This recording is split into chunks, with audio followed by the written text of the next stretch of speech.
A couple of months ago, I got a random comment on one of my videos asking me to make a video about why Marth from FE11 is not the worst lord in the franchise. The commenter was fellow FE YouTuber Roche, and you should definitely check out his channel in the description after you're done watching this video, but his seemingly innocuous request got me thinking, because the logic he laid out in the comment section was reasonable. Forgeable Rapier is a poor man's wing spear, and after Chapter 6, Marth can function as a thief that doesn't need to consume a deployment slot. If you combine this with the goodies from the villages, which arguably could be attributed to Marth's utility, then that doesn't sound like the worst lord in the series to me. Sure, the Prince of Arcanea isn't at his best in Shadow Dragon, but there are some notoriously wimpy lords throughout the franchise. I'm sure we can find an example of someone who does worse in their game than Marth does on his. But, of course, if Marth isn't the worst lord, that leaves the question of who is? And the more I thought about it, the harder it was to come up with a concrete answer to this conundrum. Comparing units across games is always going to be a little bit weird, because units do not exist in a vacuum. For example, Roy, Eirika, and Eliwood all have rapier access, but the ways in which their rapiers are useful or not useful vary wildly from game to game. Heck, even things like free deployment or perfect availability can vary in usefulness depending on the title we're talking about. For example, it's much less impressive that Byleth is available all game when all of her competition is as well. Still, cross-game comparisons aren't impossible, so the question of who the worst lord is one that I could theoretically answer. And I do have an ongoing series about various archetypes in the Fire Emblem franchise. I don't know whether or not Lord qualifies as an archetype, but it is something that is present in every game in the franchise. So calling it an archetype is, at the very least, a good excuse to go over all of the lords in the series and determine, once and for all, who is the weakest Fire Emblem lord of all time. Of course, before we can determine who the weakest lord in the series is, we do need to determine who actually qualifies as lords. A question that is both more contentious and more complicated than you would expect. The simplest and strictest answer would be that it is the main character who is force deployed on every map and is a game over condition should they ever die in battle. And while that definition works for some games like Binding Blade and Path of Radiance, others are more structurally complicated. The protagonist of New Mystery is very clearly Marth, and he's force deployed throughout the main campaign, but there is a mandatory prologue that is almost entirely devoid of his presence, instead focusing on the new character, Kris. Kris is not force deployed throughout the main campaign, but does remain a game over condition should you choose to make use of his power. Fire Emblem 7, the Blazing Blade, has a trio of characters in the Lord class, and the story revolves around their relationship with each other. However, only one of them will ever be force deployed at a time. In the prologue it's Lyn, and in the main campaign it's either Hector or Eliwood depending on your difficulty setting. However, if any of the lovable trio bites the dust, it's game over, you gotta reset. A similar thing happens with the Sacred Twins in the Sacred Stones. But despite not being force deployed, I think it's reasonable to consider all of these characters lords because, well, their class name is Lord. But Ike, the main character and force deployed unit in Path of Radiance, does not have the Lord class, at least not until he promotes. But I don't think anyone would argue that he doesn't qualify as a Lord just because his title is Ranger. On the other hand, the only other playable game over condition is Elincia, and she's not force deployed after her join map of Clash. Given her lack of force deployment, as well as only being available on 3 maps, I would argue she doesn't qualify as a Lord. But there are some who would disagree on the ground that she's a game over condition and a central figure in the story. A fact that arguably remains true in the sequel Radiant Dawn.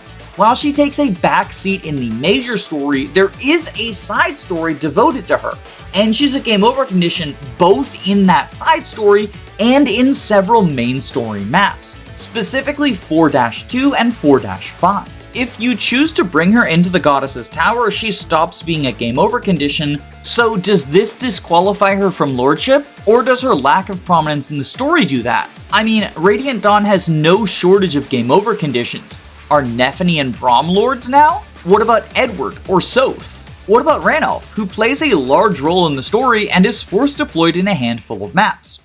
On the other end of the spectrum, Lucina is literally in the Lord class and plays a significant role in the story, but she is never force deployed and never a game over condition outside of DLC maps that don't really count within the canon. So what is her Lord status? Is she an honorary Lord just because she has access to the class? What about her father Robin, who doesn't have access to the Lord class but is a game over condition and is a central part of the story as well? For that matter, is fellow Avatar Byleth a Lord on every route or just Silver Snow?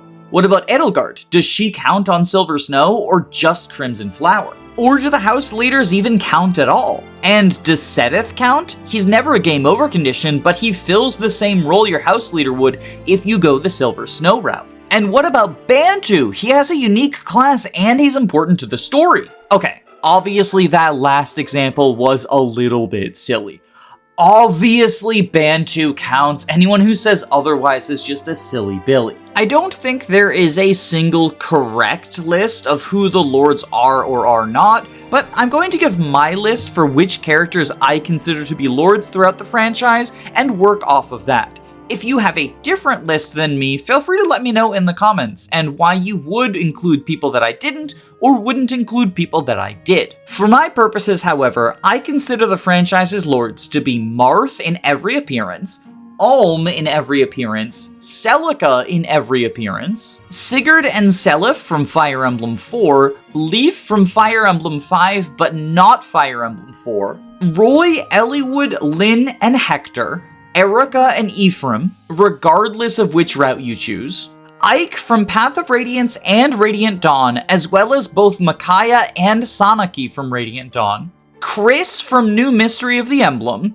Robin, Chrom, and Lucina from Fire Emblem Awakening. After all, I did say Marth in every one of his appearances, Corrin from Fire Emblem Fates, Byleth, Edelgard, Dimitiri, and Claude from Fire Emblem Three Houses, and Alear from Fire Emblem Engage. I imagine there are a few people whose inclusion or absence I have to justify, so I'm gonna go ahead and do that, but if you're not interested in my reasoning, there's a timestamp below you can skip to me talking about the lords themselves. First off, while Leif has a very prominent role in the story of Fire Emblem 5, his role in FE4 feels more like that of a secondary character, with the relationship between himself, Ares, and Seliph serving as a reflection of the brotherly love between Eldigan, Quan, and Sigurd. And while I think these interactions are pretty well done, I don't think they are central to the themes or story of Fire Emblem 4. And moreover, I think that making Leif a lord would necessitate making Quan one as well, which doesn't really sit well with me. Neither of them are game over conditions, and they don't have a ton of overall plot relevancy. You could, in fact, make the case that Altena is more plot relevant than her brother. Despite being the daughter of Hector, who is one of the main characters of FE7, Lilina is not a central character in the story of the Binding Blade. She can recruit a couple of characters, has a possible paired ending with Roy, and her temporary survival is necessary for the true ending, but if those are the only qualifications, then Sue would also be a lord, and I don't think anyone is arguing for that. Lilina has a generic-ass class and doesn't have any heavy involvement in the story after her recruitment chapter. I think the only reason that people even consider her a main character is because of the prequel making her father a much more important character to the plot. Speaking of plot relevancy, I imagine there were quite a few people upset about my exclusion of Elincia, both from Path of Radiance and Radiant Dawn. I'll start with my explanation for FE9. Despite being one of the driving forces behind the game's story, Elincia is only playable on a grand total of 3 maps, which to me feels far too little for Path of Radiance. Additionally, she is not force deployed after the first one where she is recruited, making her have the same number of mandatory deploys as units like Zehark and Jill. She does have a unique class and is the only non-Ike game over condition in the cast, but I still don't think that's enough to justify calling her a lord. She's just not around for enough of the campaign. And while a similar thing is true of her in Radiant Dawn, that's not the reason that I left her off the list. Instead, it's that in this game she has almost nothing to do with the overarching narrative. This is a story spoiler warning for Radiant Dawn. I am going to have to dive into some pretty significant story spoilers to justify my decision, so if you care about that sort of thing, skip ahead by like 1 minute. The two main stories of Radiant Dawn are the conflict between the Bjork and the Laguz, and the conflict between Ashera and Yune, and Elincia isn't really involved in either of them. She does allow the Laguz Alliance to pass through Crimea during their retreat, but this isn't a major plot point, and only impacts one map. There is a side story partway through the game that revolves around Elincia dealing with a rebellion in Crimea, but this is unrelated to the larger story and only serves to have Ike and Leanne meet up with each other. Not only that, but Elincia isn't even playable on the majority of maps where you control her army. There are 6 chapters where you control the Crimean Royal Knights, and Elincia is only available in 2 of them. Granted, she's a game over condition in both of these chapters, but the same is true of Neyluchi. In fact, there are an equal number of maps where Leonardo's death will lead to a game over, as there are where Elincia's death will lead to a game over. Radiant Dawn just kind of has a lot of units arbitrarily be game over conditions. Ranulf, on the other hand, is more closely tied to the plot than Elincia, but I still wouldn't call him a lord despite his force deployed status on several maps. He has a generic class, and Radiant Dawn just makes force deployed game over feel much less special than any other title in the series. For that matter, the same logic is why I don't consider Soth to be one of FE10's lords. He has a slightly stronger case since he's forced to go into the Goddess's Tower, but at the end of the day, he doesn't feel like the main character of the story, instead he's a supporting character for Micciah. Now, the inclusion of Sanaki probably raised some eyebrows, and I understand if you don't think she's the Lord, but here's my justification. Sanaki is a central figure in both the Laguz-Bjork conflict and the Yune-Ashera conflict. As the Apostle of Begnion, she's heavily involved in the politics that influence the central conflict between the Laguz Alliance and the Begnion Empire. Meanwhile, her status as a religious figure who's supposed to be able to talk to Ashera means that she's pretty heavily involved in the Yune-Ashera conflict, as well as her special relationship with Sephiron, who is the mastermind behind the game's plot. As a unit, Sanaki is not available for much of the campaign, which does draw parallels to FE9 Elincia, but unlike Elincia, Sanaki is actually forced from the time she joins until the end of the game. Technically speaking, you don't have to deploy her on every tower map, but she is forced to go into the tower, which to me still counts as forced deployment, or at the very least halfway counts. Combine this with the fact she has a unique class and a personal weapon, and I think there is enough to justify her inclusion on this list. If I did have to remove one person from my list, it would be Sanaki, but I think she qualifies, and I think she's interesting enough to talk about to justify leaving her on the list. And with all of those caveats out of the way, the people who clicked on the skipping Radiant Dawn spoilers timestamp are about to rejoin us, so if you'll excuse me, I'm going to pull a bit of a prank on them. And that is why, despite his heavy involvement in the wedding subplot, I don't think Braum quite qualifies as a lord for Radiant Dawn.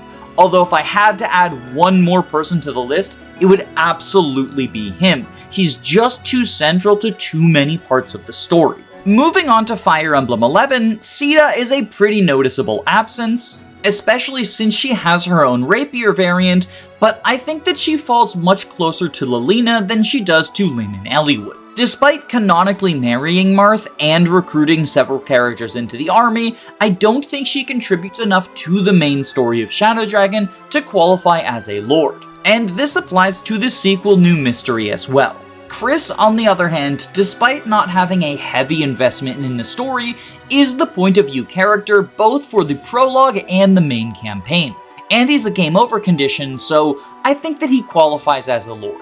In Awakening, the justification for Chrom should be obvious, and Robin falls into the same book as Kris, but with more central plot involvement, while Lucina is, again, a bit of a stretch.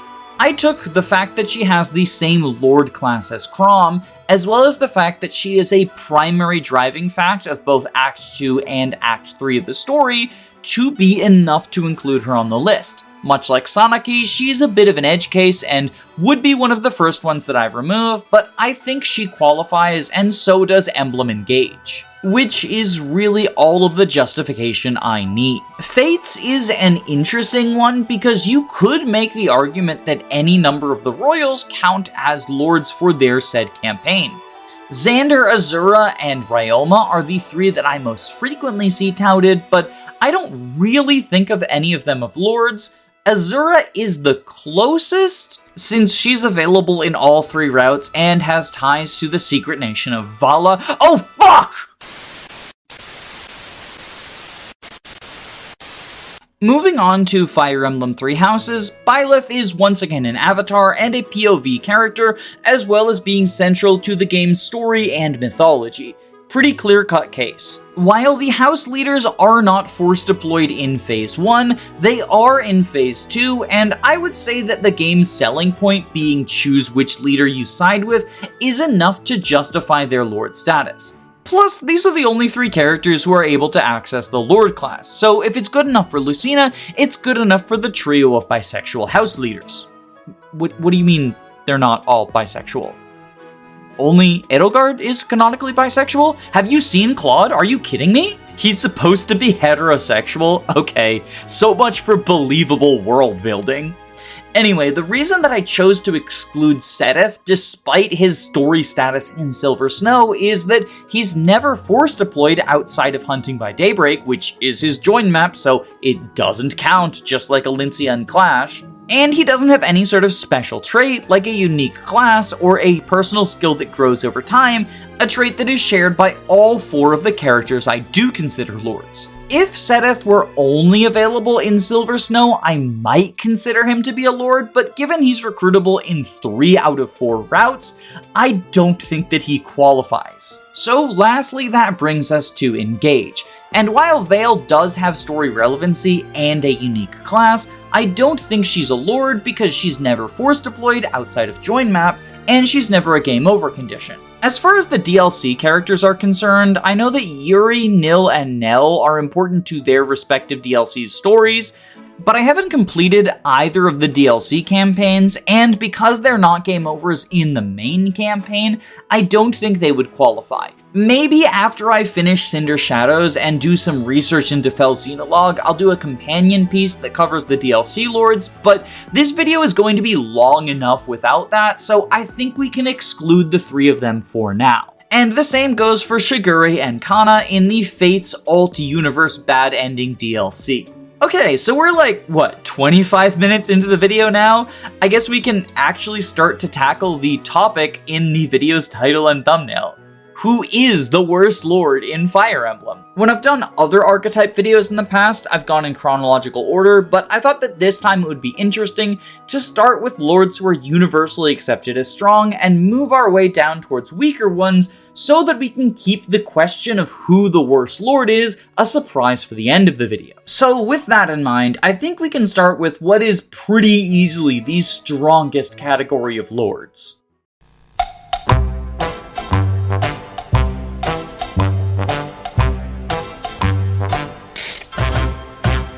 Sigurd is not only commonly considered to be the best unit in his game, and one of the best lords in the franchise, but he is frequently a part of the conversation when the question of who the best unit in the entire franchise is. Usually the debate comes down to Sigurd versus Seth, although I would argue that Kris, Edelgard, and potentially even Byleth deserve to be a part of that conversation, but that's a topic for another time. Let's focus on lords. Danny, stay focused. Ignore your ADHD impulses. Stay focused.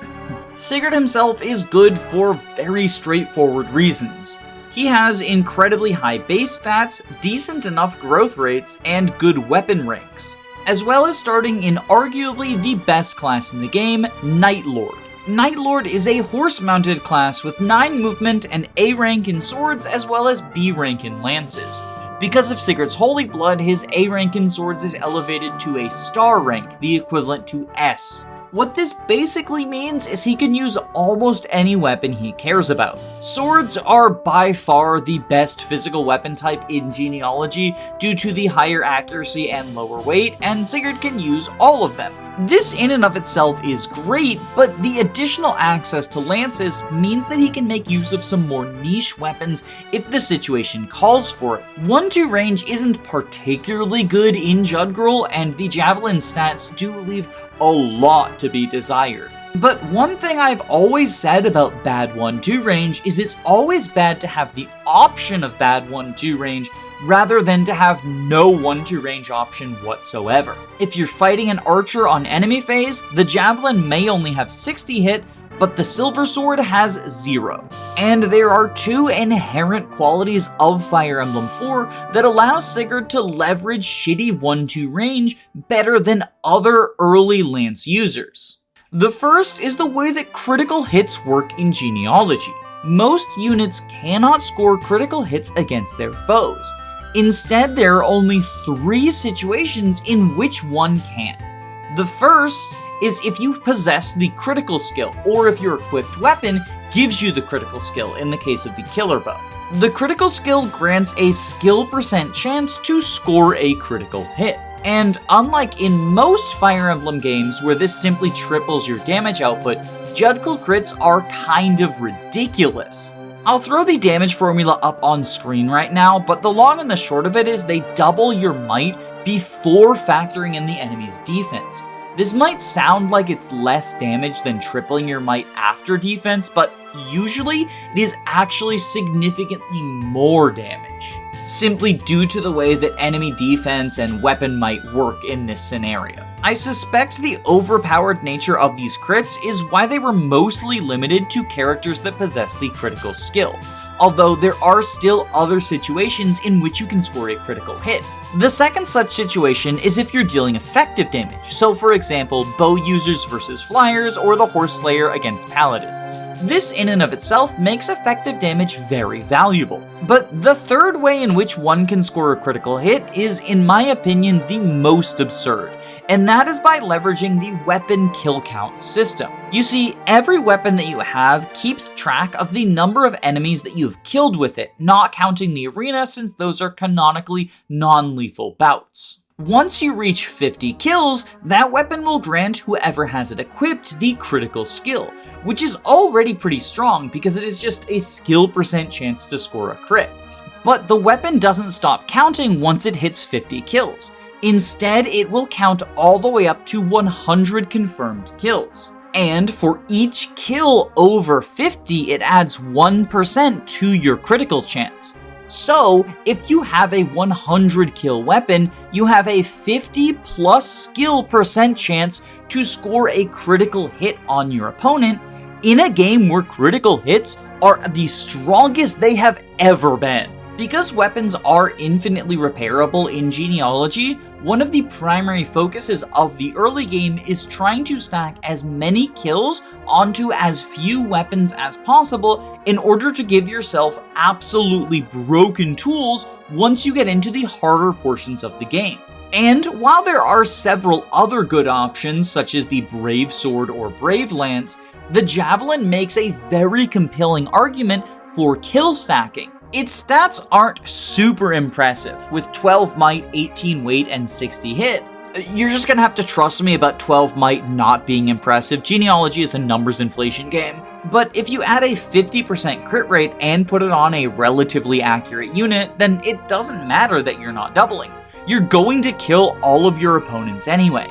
And hey, Sigurd is a relatively accurate unit with Javelin access who can rack up kills against the easy early game enemies. Despite being the Lord character, sometimes Sigurd is described as his own Jagan. And it's kind of funny because when you think about it, most other Jagans are these strong pre-promotes that you help to set up kills for other units.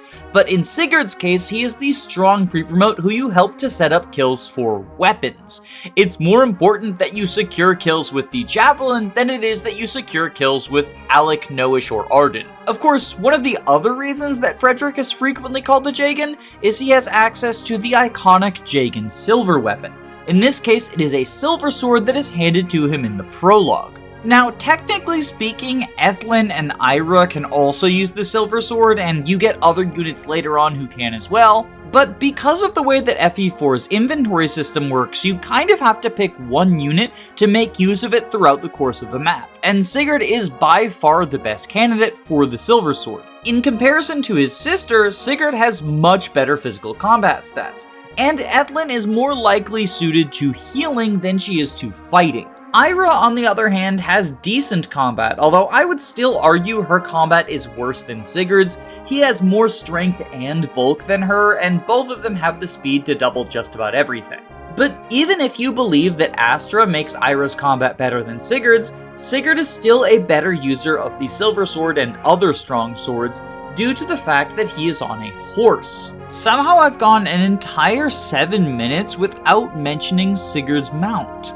Mounts are usually very strong in Fire Emblem due to how powerful extra movement and, depending on the game title, Canto can be to a unit's toolkit. However, Fire Emblem 4 takes both of these qualities and exaggerates them. FE4 Canto not only allows you to move after taking any action, including attacking, but it also allows you to equip a different weapon than the one you attacked with. There are a ton of different applications for this, such as hit and run tactics where you run forward, kill an enemy, and then run away so you don't take any damage on enemy phase, or attacking a powerful enemy with a silver or brave weapon, and then using Canto to equip a javelin so you can counter enemies at 1-2 range on enemy phase. This was the first time that Canto was added to the Fire Emblem games, so it needed a little bit of balancing to not be completely busted. I mean, arguably every iteration of Canto is pretty busted, but in FE4, it is way stronger than it ever has been and likely ever will be in any future entry. But that's not the only reason that people call this genealogy of the Horsey War. The maps are very big, which means that any unit with higher movement is going to be at a premium because they can get to the action much sooner than low movement units. This is the case in most entries in the series, but especially ones with large maps like Path of Radiance or Genealogy. Genealogy, however, takes it a step further by adding the road terrain. Road work ahead? Yeah, I sure hope it does. You might be familiar with how rough terrain like deserts, forests, and rivers are tougher for certain units to move through, but roads, which are exclusive to Fire Emblem 4, are actually easier to move through, and they only cost 2/3 of a movement point instead of 1 movement point to move through. There are a lot of roads in Genealogy, and if you stick to the roads, which it's not all that challenging to do, Sigurd effectively has 12 movement instead of just 9. And even if you can't fully stick to roads, going over roads for 4 tiles only costs you 3, so you can usually squeeze 10 or 11 out of Sigurd's base 9. Normally, being on a flyer is an advantage over being on a horse, since you're able to avoid the negative effects of terrains like forests, swamps, and cliffs. But in Genealogy, you also ignore the positive effect of the road terrain, and so it is usually advantageous to be a grounded-mounted unit rather than a flying one. Because the maps in Genealogy tend to take a large number of turns, the slight movement advantage Sigurd has over infantry, flyers, and unpromoted horses, because yes, he is technically in a promoted class, will add up over time and snowball to make him far ahead of almost everyone else in the army. And because of this, and the fact that his base stats are also ahead of everyone else in the army, he'll be able to get more combat, more experience, which isn't slowed down despite being a promoted class because of the way the FE4 experience formula works. And he ends up, much like with his movement, having his stats snowball, and just continues to stay ahead of the game. If you combine this with the fact that he's often your best boss killer, meaning that he gets the boss's droppable items, which he can either further use to boost his stats or sell to boost his gold, Sigurd is simultaneously snowballing in like 3 different ways at once. And he already starts with a head start over everyone. It's truly incredible. Like, you kind of have to play Genealogy in order to appreciate just how much stronger Sigurd is than not only everyone in his army, but like all of the enemies as well. Sigurd is just stomping all over the place. There are a few other niche tools that Sigurd has that are worth acknowledging, not that he necessarily needs even more tools. I mentioned that B rank lances gives him access to the javelin, but it also gives him access to the Rider Bane, which is an effective weapon against paladins and therefore guaranteed crit against paladins. He usually doesn't need it to secure a kill because his stats are kind of bonkers, but if for whatever reason he gets stat screwed and ends up coming up short, that is one option. Sigurd also gets an automatic marriage to Deirdre, who is a unit that plays on casual mode and leaves your army for plot reasons partway through Chapter 3. Because of the way that the money system works, each individual unit in your army has their own gold supply, and they can only use that to purchase items as opposed to being able to buy with the collective army money. The one exception to this is that spouses are able to give their money to each other, so if you have like a weaker unit get married to a stronger unit, then they can share the gold with each other. In a typical playthrough, Sigurd isn't going to have any money problems because he gets a lot of money through going through the arena, and he can sell items that he gets from bosses if he really needs extra gold.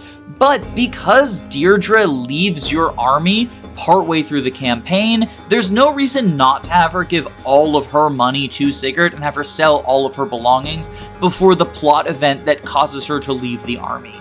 It's just like a minor gold bump, and it's nice for him to have. Last but not least, one of the best weapons in Generation 1 is the Brave Sword, especially if you start building crit on it, so you can have multiple chances to get critical hits. A lot of units want to use the Brave Sword, just because it's stronger than the Silver Sword and it hits twice. It's kind of ridiculous. And Sigurd can use the Brave Sword, but because he has a B rank in Lances, if you want someone else to use the Brave Sword, Sigurd can also use the Brave Lance, which is a much less competitive item. The only other units who want to use the Brave Lance are Finn and Quan, who will leave after Chapter 3, and Erin, who is a pretty good unit, but if you're not using her, then giving the Brave Lance to Sigurd so that someone else can use the Brave Sword is an option. Sigurd is also the only Generation 1 unit who has a sibling. If you engage in combat while adjacent to your sibling, there is a small chance that you score a critical hit, even if you're not using a weapon that can normally do so, and this chance does stack on top of critical hit chances from weapons that have 50 kills, so this is a nice little benefit just that he gets. Everyone can also do this with their spouse, but Sigurd being able to do it with both his spouse and his sister is nice, and most people have to build up in order to get married, whereas Sigurd gets a marriage for free early on and starts out with his sister, so he can make good use of these crit bonuses, I guess. It's not a huge deal, but it is something. The last minor benefit that I want to talk about is Sigurd has 2 authority stars, which is functionally equivalent to the skill Charm or Charisma. It means that any allies within 3 tiles of him get plus 10 hit and plus 10 avoid. Because Sigurd is such a strong unit, he's frequently going to be frontlining, so other units around him do appreciate this minor boost to their reliability. These authority stars actually interact with the enemy AI in an interesting way. Much like with Fire Emblem Engage, the enemy refuses to attack anyone who they see a 0% hit rate on, but they can't see the plus 10 avoid that you gain from authority stars. So if you're giving plus 10 avoid and that's what pushes you over the threshold, say the enemy had like 5 hit on you, and with the plus 10 avoid from authority stars, now it's 0, they're still going to attack the unit because they think they have a hit chance. And it doesn't come up very often, but I know if I didn't mention it, someone would say something in the comments. I guess technically by mentioning it, I am making this video get worse engagement. I spent a long time working on this video. I think it's my biggest project by far. So if you've enjoyed everything so far, click that like, comment, subscribe buttons. Please make this worth the effort that I put in. But on the topic of the skill Charisma, Sigurd only has 1 skill, but it is probably the most important skill in Fire Emblem 4, and that is the skill Pursuit, or Follow-Up, depending on the translation patch. Basically, this is the skill that lets you double. Unlike in every other Fire Emblem game, FE4 units do not naturally double. There's no doubling threshold in the game. Instead, if a unit does not have Pursuit, they will always only land one attack, unless they proc like Adept or Accost or any other skill like that. But in a normal round of combat, they land only one attack. However, Pursuit makes it so that if you have higher AS than your opponent, you will be able to attack twice, doubling like in traditional Fire Emblem games. While it's less fancy than something like Astra or Luna, Pursuit is absolutely the most bang for your buck when it comes to damage, especially if you're a sword user, because swords are much lighter than lances and axes, and FE4 actually accounts for negative AS. If a unit has 5 speed but they're holding a weapon that weighs 6, they're counted as having -1 attack speed. So yeah, Sigurd is, he's pretty good unit. Pretty fucking good unit. Phenomenal bases, decent growths, best class in the game, best skill in the game, and access to every single broken mechanic that Fire Emblem 4 added. Oh, and he also gets a holy weapon. Tyrfing isn't really the reason that Sigurd's good. You only have access to it for one map, and you do have to pay 50,000 gold to repair it fully. But like, it is a 30 might sword, and it gives you 10 skill, 10 speed, and 20 resistance when you equip it, plus the miracle skill, which is a busted skill. Okay, some of you are probably scoffing at me saying Miracle is busted, but this isn't the same Miracle you're used to from like Fates and Awakening where it's chance-based. Basically what Miracle does is when you drop below 11 HP, for each HP below 11, you gain 10 avoid until the end of turn. So if you get knocked down to 2 HP, that's a plus 90 to your avoidance. And much like with Authority Stars, enemies cannot see the avoid from Miracle, so they will still attack you. Sigurd is like already invincible because he's just got really high HP and defense, but getting Miracle on top of that is going to make him even more invincible. Like, it's very, very easy, without even getting knocked down to too low HP, to just have 100 avoid from Miracle. It only lasts for one turn, but like, that's all you need if you're deleting everyone who attacks you. Plus 10 skill doesn't really matter. Sigurd's not going to be facing low hit rates, and because you only have Tyrfing for one map, you can't really get crit on it.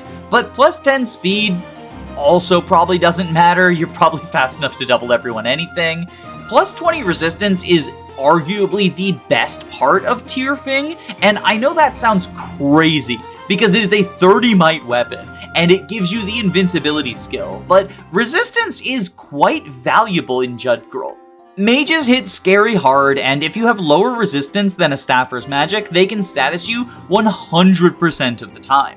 There aren't any scary status staves that I can think of on Chapter 5, but there is an extended sequence where you run through the desert that slows your movement and have to deal with meteor mages, so the plus 22 resistance is very useful there. Still, the 20 resistance boost from Tyrfing is more useful on Seliph than it is on his father. And with that, we should probably talk about the sons portion of Sigurd and Sons. Seliph is in many ways a worse version of his father. Rather than starting in the promoted Night Lord class, Seliph instead begins life as a junior lord, meaning he has to deal with 20 levels of being footlocked and swordlocked before he can promote to greatness. His bases are also noticeably worse than Sigurd's, although part of this is because Sigurd's personal bases were inflated by the absurd bases of the Night Lord class. So when Seliph promotes, he will make up for this deficiency, and his growth rates are by and large slightly higher than those of his father. So he's going to be doing pretty good for himself in that department. The way that inheritance works in FE4 is children can get all of the weapons from their parents as long as they're able to equip them. So any swords that you have on Sigurd at the time Generation 1 ends will immediately get passed down to Seliph, and they maintain their kill count. So Seliph's combat is potentially able to be much more deadly than Sigurd's if Sigurd was able to build up crit counts on some swords for his son. It's pretty easy for Sigurd to just end up with good weapons since he is your best unit in Generation 1, but technically passing the inheritance on to Seliph is a form of favoritism. So you could argue back and forth as to whether or not this is an advantage Seliph has over his father. One thing that Seliph definitely does have over his father, however, is an extra skill, Nihil. This is admittedly a very minor benefit. It gives him immunity from skill procs and critical hits, and remember, because effective damage is an automatic critical hit, that does mean that he will be immune to effective damage once he gets a horse at level 20. Lastly, Seliph has 3 authority stars, which means that his aura gives plus 20 hit and avoid to allies within 3 spaces. Again, it's a minor benefit over Sigurd, but it's a nice one to have. But it is unavoidable that there are many areas in which Seliph is just far behind his father. He has worse stats, he doesn't have a horse, and he lacks lance access, meaning that he has to use magical swords for 1-2 range. And given his base magic is 0 with a growth rate of 30%, this is generally going to be a worse option than a javelin, especially if the javelin has crit. Even though enemies have low resistance, because their HP pools are so high, he's typically not going to be one-rounding if he's using his magic stat. Now, some of these issues can be worked around. In Chapter 6, there's not that many 2-range enemies, so just using good swords is typically enough. And while it is undeniably worse to be on foot rather than on horse, he does promote eventually, and Chapter 6 and 7 sees you with mostly infantry units. Additionally, you can inherit more than just strong weapons from Sigurd. Fire Emblem 4 features a series of rings which give plus 5 to a given stat if in a unit's inventory. If you want to give Seliph a head start, stacking him with things like the plus 5 speed or plus 5 strength ring means that he can do a lot more damage to enemies than you might expect, allowing him to outpace his allies and snowball similar to his namesake.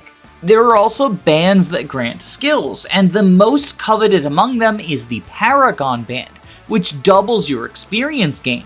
Since Seliph desperately wants to gain EXP so he can become a horse-mounted unit, the Paragon Band is a very wise investment in him. Doubling his experience gain allows him to very quickly become your hard carry, and then once he promotes, he can either sell the stat-boosting rings or keep them and be even more overpowered. But everything that I've just described as a positive for Seliph is kind of favoritism, isn't it?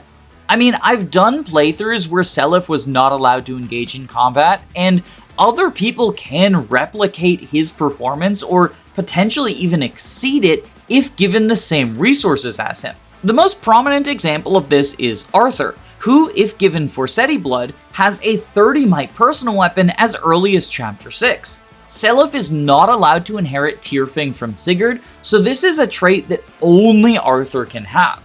Much like Sigurd, he starts out in a footlocked class, and when he promotes, he becomes a horse-mounted class. And unlike Sigurd, he starts out with 1-2 range that uses his primary attacking stat, that of magic. If you give Arthur the Paragon Band, his combat is typically significantly better than that of Paragon Band Sigurd. You can give him a crit weapon just as much as you can give Sigurd one. And while that's the most extreme example, Oife and Ares are units that already start mounted, already start with lance access, and while they can't inherit the Paragon Band or the powerful items, they can certainly purchase them, especially if you give them access to the Thief Sword, letting them steal gold from enemies.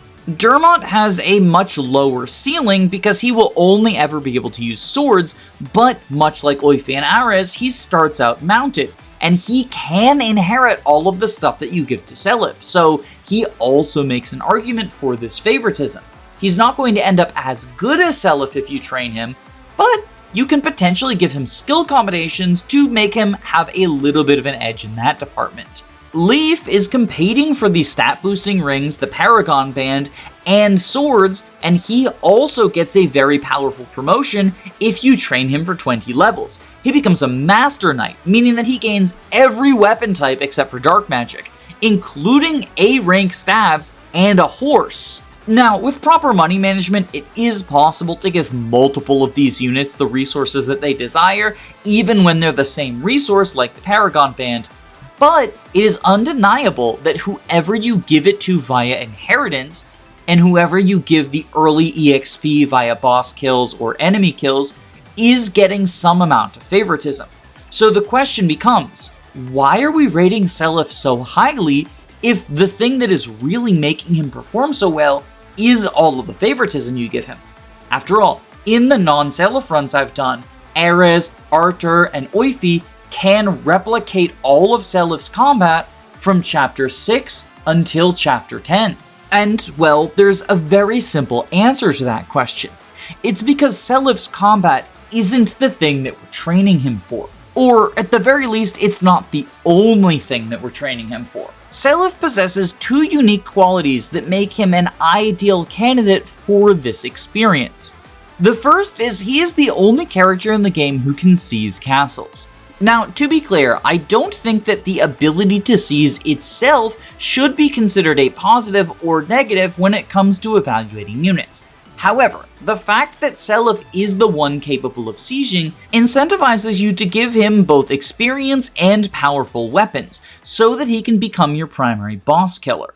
I mentioned earlier in the video that the Canto mechanic is completely broken in FE4, and one of the ways that it is broken is that if you kill a boss on a throne and then Canto, you can seize that throne with your Canto action. Doing so will eliminate all enemies loyal to that castle and allow the map to proceed onto the next castle, since FE4 has multiple castles per map and you generally have to seize them all in a specific order. For the majority of the game, this mechanic really doesn't matter outside of LTCs or one really annoying time-based objective in Chapter 2 specifically.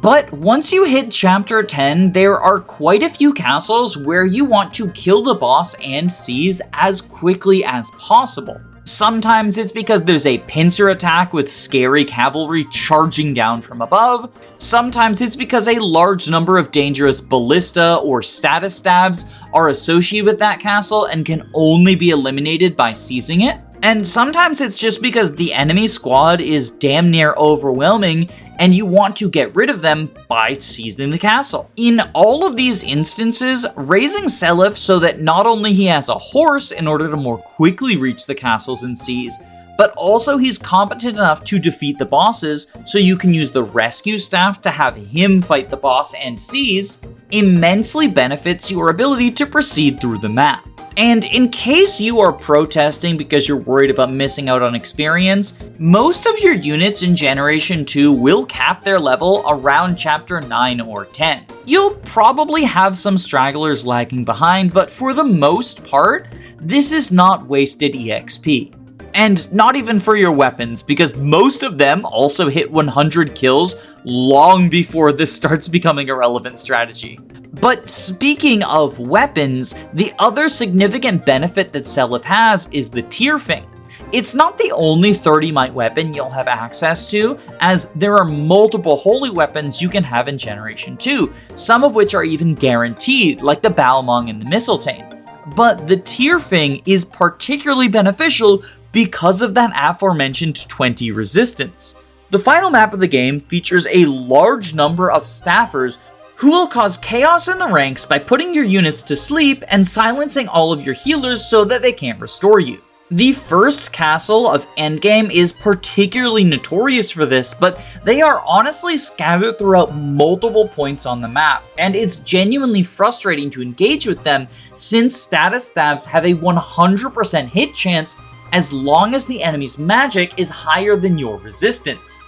But Seliph having a decent resistance growth and the ability to just gain 20 resistance out of the bat, and remember, you can equip whatever weapon you want with Canto, so he can always have it equipped on enemy phase, means that he is one of very few units who can reliably not get put to sleep, which means he can reliably charge forward, kill the boss, seize the throne, and get rid of the sleep stabs. So yes, I will fully admit that one of the reasons that Seliph is so powerful is he is given a ton of tools and favoritism, both in the form of experience and competed over items, in order to become the God Slayer that other people could replicate if given those same tools.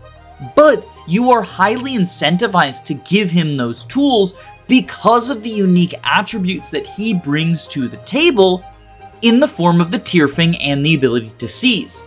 And we're going to see something like this happen with a lot of future units, so I'm going to dub it Seliph Syndrome. That being, a unit who is technically only good because you give them a ton of favoritism, but that specific favoritism is something that you are highly encouraged to give the unit in question because of a unique attribute that only they can do. There are some non-Lord examples of this in the series, like Radiant Dawn Jill or Birthright Jacob, but for the most part, units with Seliph syndrome are Lords due to the fact that Lords are most often given unique attributes, either in the form of special classes, special skills, personal weapons, or unique duels with bosses. But yeah, suffice to say, the two protagonists of Genealogy are incredibly strong units, and I think almost anyone who's played FE4 would agree with that assessment. In my opinion, they are the most powerful group of Lords, although the only one that might be able to dethrone them is Avatars.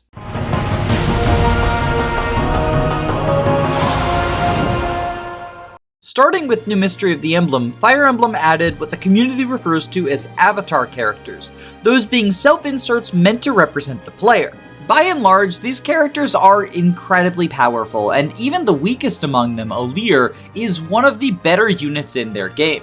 I've seen some people derive what is referred to as avatar dick-sucking, both in terms of the avatars being very powerful and the people in the world acknowledging it in the story, and while I definitely think there are times in which the story can go too far in that direction, from a gameplay perspective, I think it kind of makes sense. The idea of a self-insert is ultimately a power fantasy, and so it would make sense to make the units powerful. Moreover, if the avatars were weak, it would feel like a burden to drag them around. And I'm sure intelligent systems wouldn't want people to spend a ton of time and energy crafting the perfect avatar both in appearance and build that represents themselves, only to struggle to find a deployment slot for them because they are so weak. My point is that none of the units contained in this section are going to be the worst Lord in the franchise. In fact, none of them come even particularly close. Regardless, I do still think the avatars have some interesting attributes, so I am going to spend some time talking about them, beginning with the man who started it all, Kris Fire Emblem. I would say the person who started it all, but if we're being honest, male Kris is the most lopsided gender decision any of the avatars have. He's optimal for two reasons. The first is that in the Arcanea games, men have access to more class lines than women. You see, in FE11 and 12, units can only reclass to a class that someone of their gender starts out in. So, for example, in FE11, male characters can reclass into Cavalier because Mathis and some other lame people start out in the class line. But Sheeta is not able to because there are no female Cavaliers. She has to wait until she promotes to reclass into Paladin because Medea is a female Paladin. In order to counterbalance this, the male classes were split into Set A and Set B, and you could only reclass within your given set. However, FE12 added a feature wherein once you beat the game exactly one time, the two male classes were merged together. And this resulted in the men being able to access every class in the game with the exception of Pegasus Knight and the special classes that only one unit is in, like Manakete and Dancer. Obviously, this makes male Kris better if you have the merged class sets unlocked, but even if you haven't, two of the most important early game classes for Kris, Fighter and Armor Knight, are locked to men only.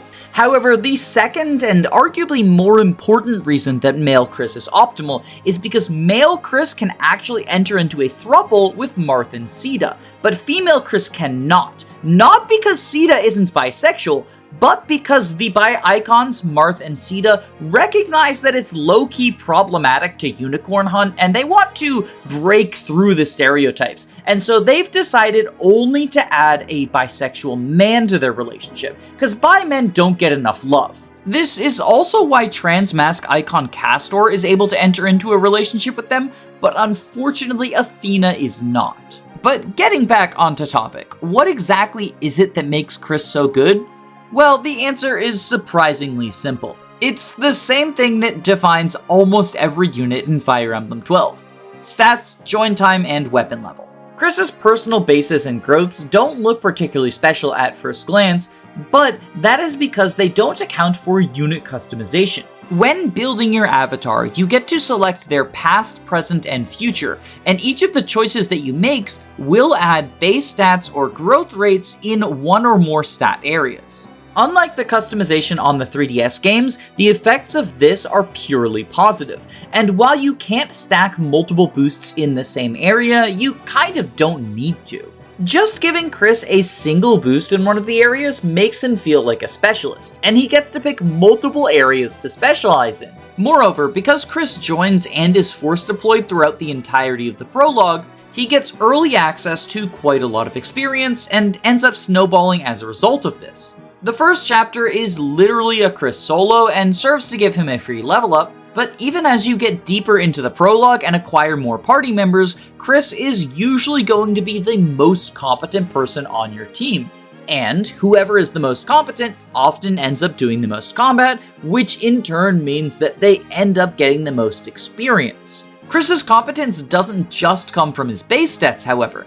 In the prologue, you can't reclass people, so everyone is stuck in their base class. And this means that Kris is one of only 2 units who can access the Armor Knight class, and the only unit who can access the Fighter class, which are commonly accepted to be the 2 best classes for Kris to be in the prologue. Fighter gives axe rank and high offenses, whereas the Armor Knight gives much needed bulk, especially on the higher difficulties. From there, things continue to snowball because FE12 hands out Master Seals very early on, and Kris makes good use of an early promotion, granting him not only stat and weapon rank boosts, but the option to fly if the map calls for it. Fire Emblem 12 is definitely the game that I know the least about in the franchise, but it is clear to even someone as dumb as me that Kris is a very centralizing unit, but for very straightforward reasons.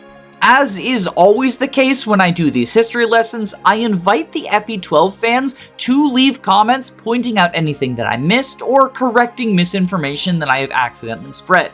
If I got something very egregious wrong, I'll even make a follow-up video trying to correct it like I did with the Anna video. I think Intelligent Systems realized that Kris was a bit overtuned, because in their next attempt at an avatar of Robin, you can see the attempts to dial it back. First off, instead of picking 3 strengths, you instead pick a strength and a weakness in the Boon and Bane system. You do still gain more points than you lose because the amount of positive for your Boon is less than the negative for your Bane, but it's definitely less favoritism than Kris got. You also can't pick Robin's starting class. You'll always start out as a tactician, and if you want to become something else, you have to reclass using a heart seal later in the game. Lastly, the structure of the game was altered to try to stop the avatar from snowballing as badly.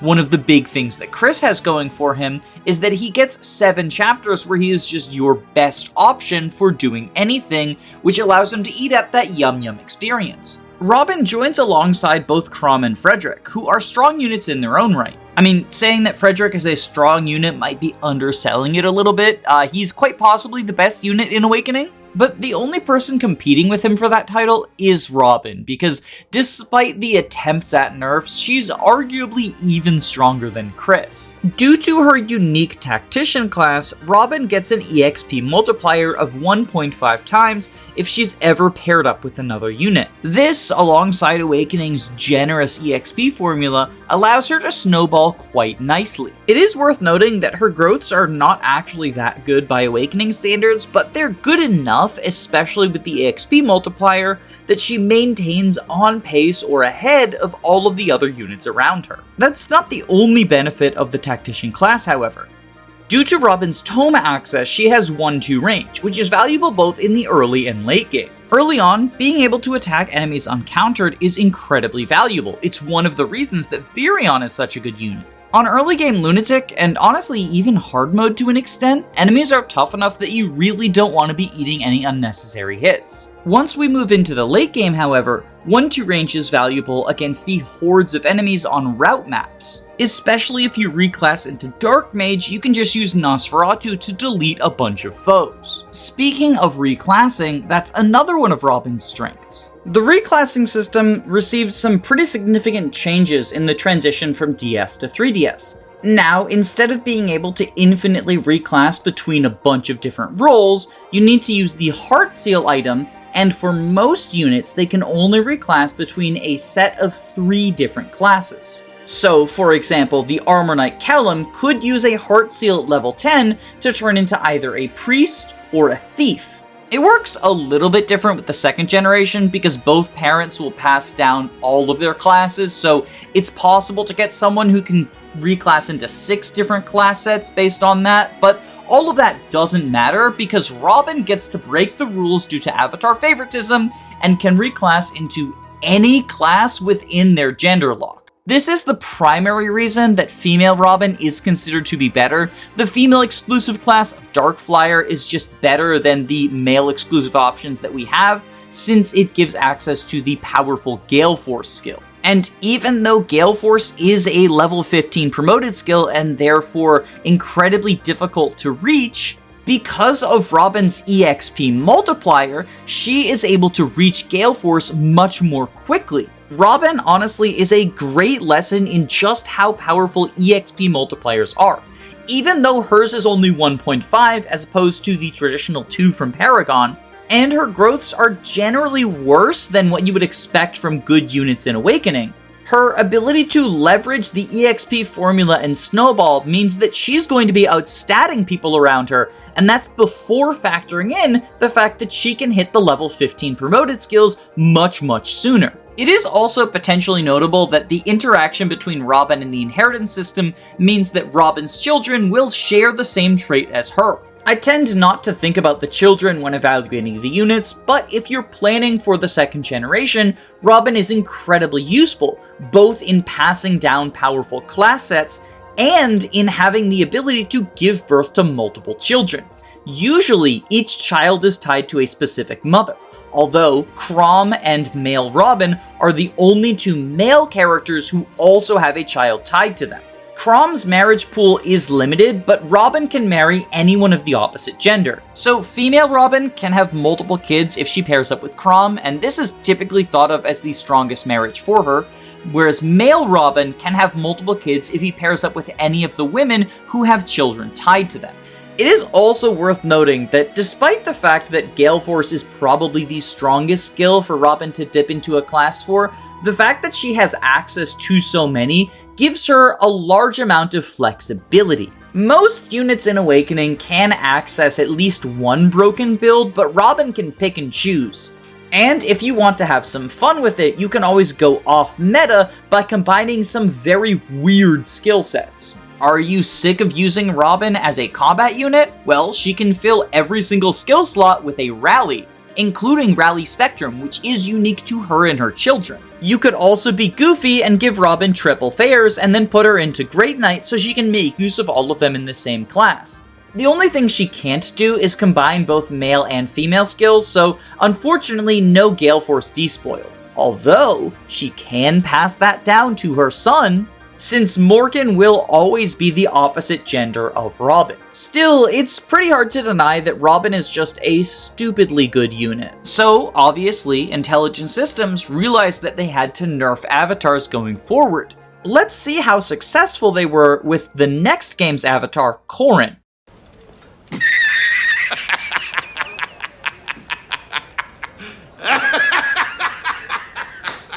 Technically, Fire Emblem Fates is 3 separate games, split up into the Birthright campaign, the Conquest campaign, and the Revelations campaign. And while the cast is shared amongst the 3 of them, there are some units who have wildly varying performances depending on your route.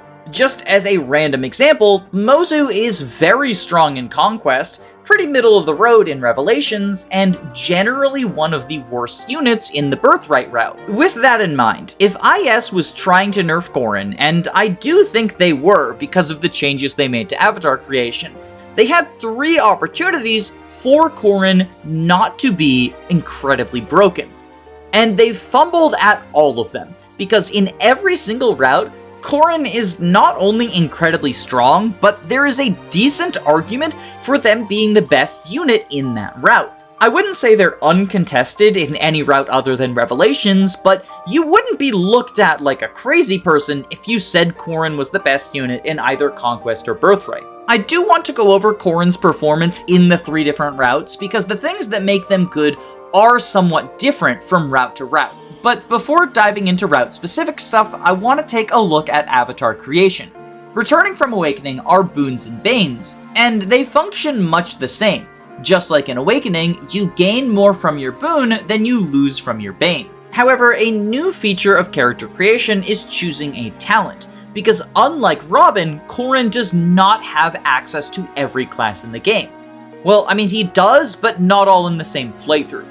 Every unit in the game has a Heartseal class, which is the one class they are allowed to reclass into out of their base class. And Corrin has to play by this rule as well, but you can select what their Heartseal class is going to be. It's also worth noting that class inheritance has been changed. Whenever units get married, they can use partner seals to reclass into the person they married's class. So if you have a fighter who marries a samurai, then the fighter can use a partner seal to become a samurai, and the samurai can use a partner seal to become a fighter. What's notable about Corrin is because Corrin's base class is a unique class, is instead given their secondary class through partner seal. So if Corrin's talent is Cavalier and the fighter marries Corrin, that fighter can reclass into Cavalier. Fates also has friendship seals, and normally each unit can achieve friendship with one of a small list of same-gendered units. If they get friendship with that unit, they can use a friendship seal to reclass into that unit the same way you would with a partner seal.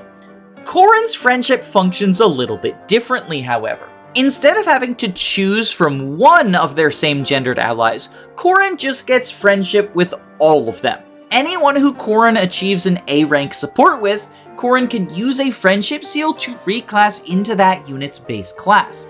Which means that even though they don't inherently have Robin's class jumping capabilities, they do if you put the work in. Unfortunately, they cannot pass their secondary class to other same-gender units via friendship, but the fact that they can gain access to multiple friendship classes means that depending on Corrin's gender, they can potentially have access to every single class in the game. Corrin's personal skill of Supportive also lets them grant a passive buff to anyone who uses them as a support unit, either as a backpack or in a tag team attack stance attack. And while the support role is not the primary appeal of Corrin, it's something that you often can just get for free by accident. Because Corrin's dual strikes are usually quite powerful, you often just end up using them in attack stance and getting the supportive boost by a coincidence. The last impactful trait that is shared across all three routes is Corrin has an EXP multiplier.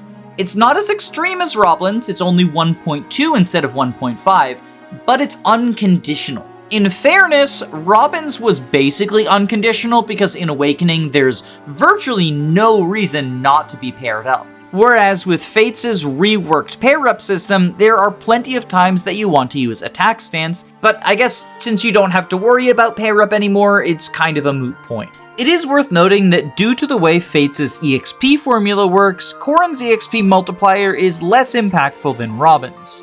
In my opinion, the biggest upside of Corrin's EXP multiplier is it allows them to catch up if they ever fall behind the level curve, whereas Robin was able to use Veteran in order to get ahead of the level curve. At the very least, it is undeniably nice to have, even if it's not a game changer. In a similar vein, Corrin's personal weapon, the Yato, is another nice to have thing. It gives stat boosts that increase throughout the course of the game just for being in your inventory. Depending on the route you're on, it'll increase offenses in Birthright, defenses in Conquest, and both in Revelations. The Yato also gives Corrin a little bit of Seliph syndrome because every final boss in the game has the Dragon Skin skill, which reduces damage to 50%, but the Yato is instead reduced to 75%. Okay, with the basics out of the way, I want to talk about how Corrin performs across all three stories. I'm going to go in the order that they are listed in the Branch of Fate, so we'll start with Birthright and end with Revelations. Birthright is a game where, even on the highest difficulties, the primary challenge posed is hordes of weak enemies. In fact, for the most part, the three Fates games do difficulty in drastically different ways. Birthright increases the number of enemies, Conquest adds skill combinations, and Revelations pumps up enemy stats. This is not a hard and fast rule, but for the most part this will maintain true throughout the three routes. As a result of this, the most valuable attribute that a unit in Birthright can have is the ability to fight a large number of enemies on enemy phase. This is primarily accomplished through either going into a Tome or Dagger class, due to the access to 1-2 range. Although alternatively, you can focus on specific groups of 1-range locked enemies or be named Ryoma. Corrin is generally going to be one of the best options for your carries due to a variety of traits that they have. Regardless of their gender, Corrin can access both Samurai and Ninja through friendship, meaning that becoming a Vantage Astra Dagger user does not require specific marriage routing for them. It is also somewhat noteworthy that Corrin can do this via friendship and therefore use friendship steals instead of a heart seal, as Birthright is actually very stingy with heart seals. The only droppable heart seal in the game comes in Chapter 13, and while you can purchase more, this does mean that you're only going to gain access to 4 total before the final shop upgrade where you can purchase an infinite number. A lot of units in Birthright want a reclass at some point, and many of them are fighting specifically over the heart seal. Therefore, class access through friendship seals is a significant boon for Corrin. This also means that they don't have to use their talent getting one of these 2 classes, freeing them up to either select a talent to give to their spouse, or select a talent that gives them good skills. Of particular note, most of the Norian classes are inaccessible in the Birthright campaign, and Soul in particular is extremely beneficial to anyone who is enemy phasing a bunch of units, which should be what most of your carries are doing in Birthright. The only non-Corrin characters with Soul access are Silas and Sophie, and because they get it through reclassing, you can't pass it on to someone via friendship or marriage. Although through skill inheritance, Silas can pass it down to Shigure or Kana. On the topic of Norian classes, if you're opting for a magical carry, Corrin is probably best at that as well, as they are the only unit with access to the Dark Mage line. In my opinion, the Diviner class line, and especially Omnioji, is pretty bad. In comparison to Dark Mage, it sacrifices both magic and bulk in favor of speed. While there are some units that appreciate this, the speed thresholds in Birthright are pretty low, and most units meet them without issue, so it kind of just ends up feeling like a worse version of Dark Mage. It is worth noting that in Birthright you don't get access to Nosferatu tomes, so there's no benefit to being able to use dark magic. It's just that I personally think the stats and skills from that class line are better than those from the Diviner line. Oni Chieftain is the other option for a bulky mage, but if you're using a female Corrin, you can access that via friendship, so you get the best of both worlds. Corrin's positive traits don't end just at their easy access to good classes. After all, most of Birthright's cast can get into either Ninja or Oni Savage if given enough resources and effort. But Corrin has the advantage of phenomenal stats. I mentioned the EXP multiplier, but she also gets an entire 5-chapter long prologue similar to Kris. Okay, well, technically, she's not really in the 5th chapter because she's transformed into a dragon with feral breath and her EXP gain is massively cut, but Corrin does get a significant training arc just handed to them on a platter. All of this combines to allow you to pretty easily turn Corrin into a boringly good unit, with good stats and a 1-2 range class. However, because of the immense customizability in Corrin, you can also go off meta and make a bunch of weird builds. Similarly to Robin, these options are generally worse than the boring yet optimal ones, but the fact that Corrin has this flexibility increases the fun factor. Speaking of increasing the fun, let's move out of discussing Birthright and into talking about Conquest. Much like in Birthright, Corrin can bring unique classes to Conquest that you wouldn't otherwise be able to access, although this is less impactful than it is in Birthright because there are more ways to access Hoshidan classes in Conquest than there are Norian classes in Birthright. Kaze joins the squad and can pass Ninja on via either friendship or marriage, as is the case with Azura and both of their children. All 3 of the Awakening characters have a Hoshidan Heart Seal class, and Izana and Shura also bring Hoshidan classes to the table. Still, Corrin being able to bring you another copy of Hoshidan skills is nice, and even if you don't want to take advantage of that, Corrin can just bring good classes to units who wouldn't otherwise access them. The two most obvious ones are, in the first generation, Wyvern is a class that only female units start out in, meaning that any of the girls who don't have friendship with Camilla or Baruka are out of luck. And on the other end of things, since Kaze is the only ninja you get, most men are out of luck if that is where they want their build to go. But Corrin does more than provide the Conquest cast with new classes. During the notoriously difficult early game of Conquest, Corrin's Dragonstone is incredibly useful for the bulk that it provides them. Not only that, but because the Dragonstone's gimmick is dealing a large amount of damage without being able to double, it allows Corrin to set up for very strong dual strikes if you're taking advantage of attack stance. And while the Dragonstone doesn't scale super well into the late game, Corrin themselves can, even if you sandbag them by being a backpack or a dual striker for many maps. Because Chapter 15 of Conquest is a Corrin Gunter Azura solo map, which seemingly exists solely for the purpose of allowing you to train Corrin to level 20 before promotion, while not needing to focus on them in the earlier maps. Although, let's be honest, if you're based, you're training Gunter instead. By leveraging friendship, Corrin has a lot of build flexibility and can fulfill a number of roles, which is important because most armies in Conquest need a variety of different roles. Someone to do enemy phase sweeping on, someone to rally, someone to shelter, units who are good at deleting various foes on enemy phase, such as archers for flyers, or ninjas for mages. Regardless of what your army needs, Corrin can fill that slot. But I would say that without a doubt, the third route, Revelation, is where Corrin is at their strongest. Much like in Conquest, Revelation features a chapter which basically exists to train Corrin up. You do get access to your early servant, and you do eventually get access to Gunter, but even still, Corrin is going to be doing a bunch of combat and going to be getting pretty far ahead of the level curve. And then it happens again, because I lied, it's not just one chapter, it's two in a row. Chapters 7 and 8. Theoretically, you could get Mozu for Chapter 8, but you have 4 deployment slots and 4 units, and I don't really think it's worth going to Mozu's Paralog until you have a full team to train up.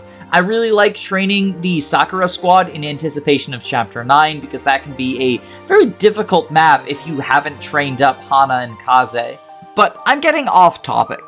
The point of bringing up Chapter 7 and 8 is that Revelation's Corrin will almost always be significantly overleveled compared to your army, to the point where I would say it is accurate to describe Corrin as the Jagan of Revelation. And because Rev gives you both the Yato and a Bronze Lance in Chapter 7, you can immediately reclass Corrin to their Heartseal class if you want to train weapon rank instead of relying on the Dragonstone.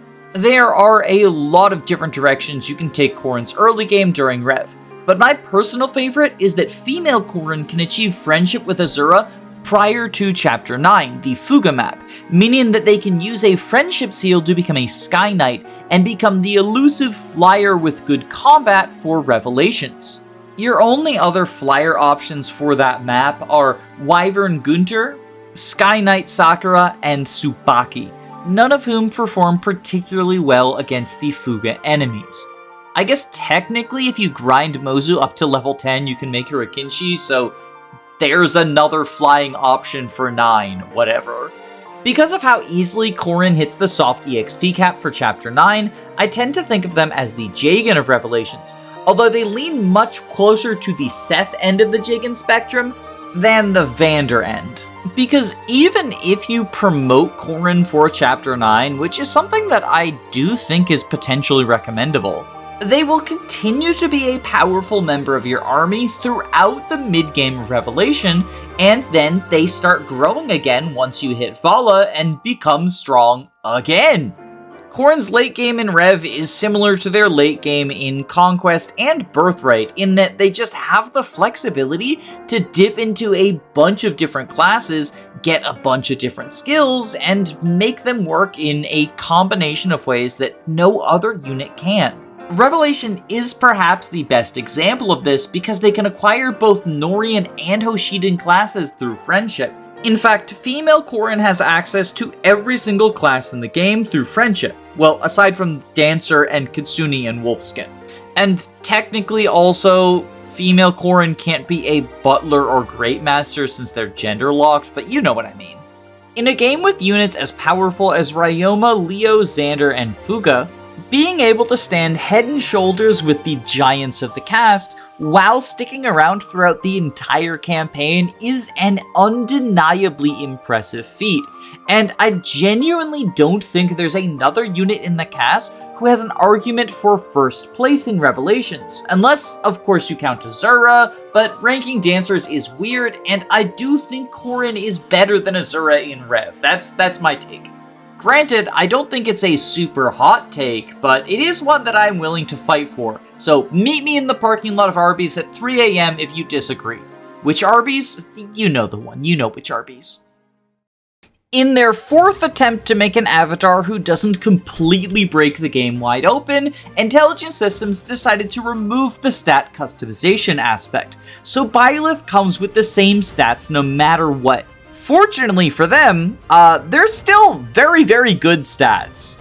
Now, I've been on record before as saying that stats are not super important in 3 houses. Most units are able to coast using class bases. The more important parts of a unit's kit are access to important combat arts, impactful personal skills, or boons and banes that lead them into good pathing. If you have a strong toolset otherwise, most units can just coast on class bases. That being said, if there is one area of the game where stats are at a premium, it is the early game. So having very good bases in Chapter 1, well, technically in Prologue, is a huge boon for Byleth. Just how many high-statted units you have is obviously going to depend on the house you picked, but Byleth is going to be among your strongest, if not just straight up your strongest, especially if you don't have the DLC. But stats are not the only beneficial part of their kit. They don't have a super in-depth spell list, and the only combat art that I think is particularly noteworthy is Wind Sweep, which allows them to attack with a sword without being countered. But Byleth's personal skill is incredibly valuable, and especially on Lunatic mode, leveraging it to its fullest extent is a key for long-term success. It gives them a 1.2 times experience multiplier, however it also provides that multiplier to adjacent units, and this stacks with other experience multipliers, meaning that your house leader, who also has a 1.2 times multiplier, will be able to benefit from their own multiplier and Byleth's at the same time. Getting as many units as possible to level 5 by Chapter 3, and getting as many units to level 10 by Chapter 5 is hugely beneficial to you, as these are the benchmarks that unlock new classes. On lower difficulties, reaching these benchmarks is fairly trivial, but on Maniac mode specifically, you're going to want to leverage Byleth's personal skill in order to get as many people to competency as possible. Aside from that, Byleth doesn't really have too much to offer. They get a personal weapon and a personal class, but neither of them are something that I think is super good.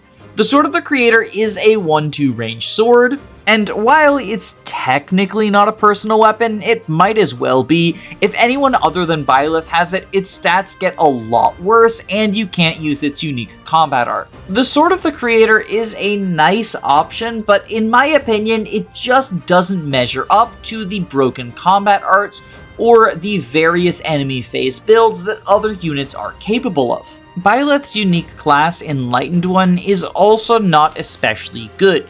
You gain access to it a little bit before the halfway point of the game, and it does have the advantage of being able to cast spells, so if you want to make use of Byleth's mediocre spell list, then go ahead I guess, but it's really just kind of a mediocre infantry class with sword fare. The damage boost is nice if you're using the Sword of the Creator, but you can get fair skills from other advanced classes. The biggest appeal of Enlightened One is if you stay in the class long enough to achieve class mastery, you get the Sacred Power skill, which will grant adjacent allies +3 attack as well as reducing their damage taken by 3. This is definitely a powerful effect, and since you want Byleth adjacent to people anyway for the EXP multiplier, it does synergize well with Byleth's support role, but Enlightened One is considered to be an advanced class, which means you don't gain access to the skill until you do 200 rounds of combat or healing spells within the class. By the time the boost comes online, its impactfulness is going to be somewhat limited. Most units are going to easily be hitting 1 rounding thresholds with combat arts or wrath setups. And if you're the type of unit that wants to set up for an enemy phase, the -3 damage reduction isn't going to make a huge difference. You're probably taking 0 from enemies anyway, either through raw protection, dodge tanking, or vantage tanking. It ends up in this weird position where Sacred Power is an incredibly powerful skill in a vacuum, but realistically, I don't find it comes in handy particularly often. One major downside that Byleth has over the other units is how slowly they build weapon ranks. I believe in 3 houses, these are referred to as skills, and what we consider skills are referred to as abilities, but that's word soup. I'm gonna keep calling them weapon ranks. If you have a problem with it, I guess comment for engagement? Yeah, let's do that. All of the other units, whether they are students or faculty, can build their weapon ranks via Byleth's tutoring or studying their goals, meaning that every week they will passively gain some amount in 2 ranks. These can be any of the weapons, including the magic types in order to learn new spells, or they can be heavy armor, riding, or flying, each of which are required to reclass into specific class lines. However, since Byleth is the professor who lectures these students and assigns their studying, they cannot gain weapon rank in this manner. Instead, their alternative method for gaining ranks is to go get professor's tutoring, which consumes time points and is much less efficient use of the monastery than feeding meals to your students. Basically, it means that they are regularly going to be gaining rank slower than the other units in the army, meaning that it takes them more time to learn new spells, use stronger weapons, learn new skills and combat arts, and acquire the ranks necessary to certify into new classes. This is particularly problematic for armored, horsing, and flying classes, since the only way to gain ranks in armored, horses, or flying on the battlefield is to already be in a class that requires rank in them. This means that if Byleth wants to be able to get into Pegasus Knight, which, let's face it, she does, she's going to have to learn how to fly from Professor's tutoring, which takes away from your monastery management. It's not the biggest deal in the world, and Byleth absolutely can reach the thresholds that they need to in order to get into specific classes on time, as long as you are putting the proper planning into how you spend your monastery, but it is undeniably a downside since it slows down their ability to gain ranks. They are more cost intensive if you want to have them jump into a bunch of different classes. In my opinion, Byleth is probably the weakest avatar we've had, which is impressive considering they're still one of the best units in their native game. But it kind of just goes to show how strong avatars are in general. Well, actually, the only avatar who really wants to go into general is Kris. I don't think Corrin or Robin or Byleth really benefit from the armor classes, but you know what I mean. And as much as I would like to use this as a transition to talk about our next lord, Alear, I don't think that they would benefit from the armored classes either. But since I already mentioned the controversial Pepsi figure, let's talk about the Divine Dragon. Alear was pretty clearly designed to be a utility lord, which I think is cool. We haven't seen one of those in a while.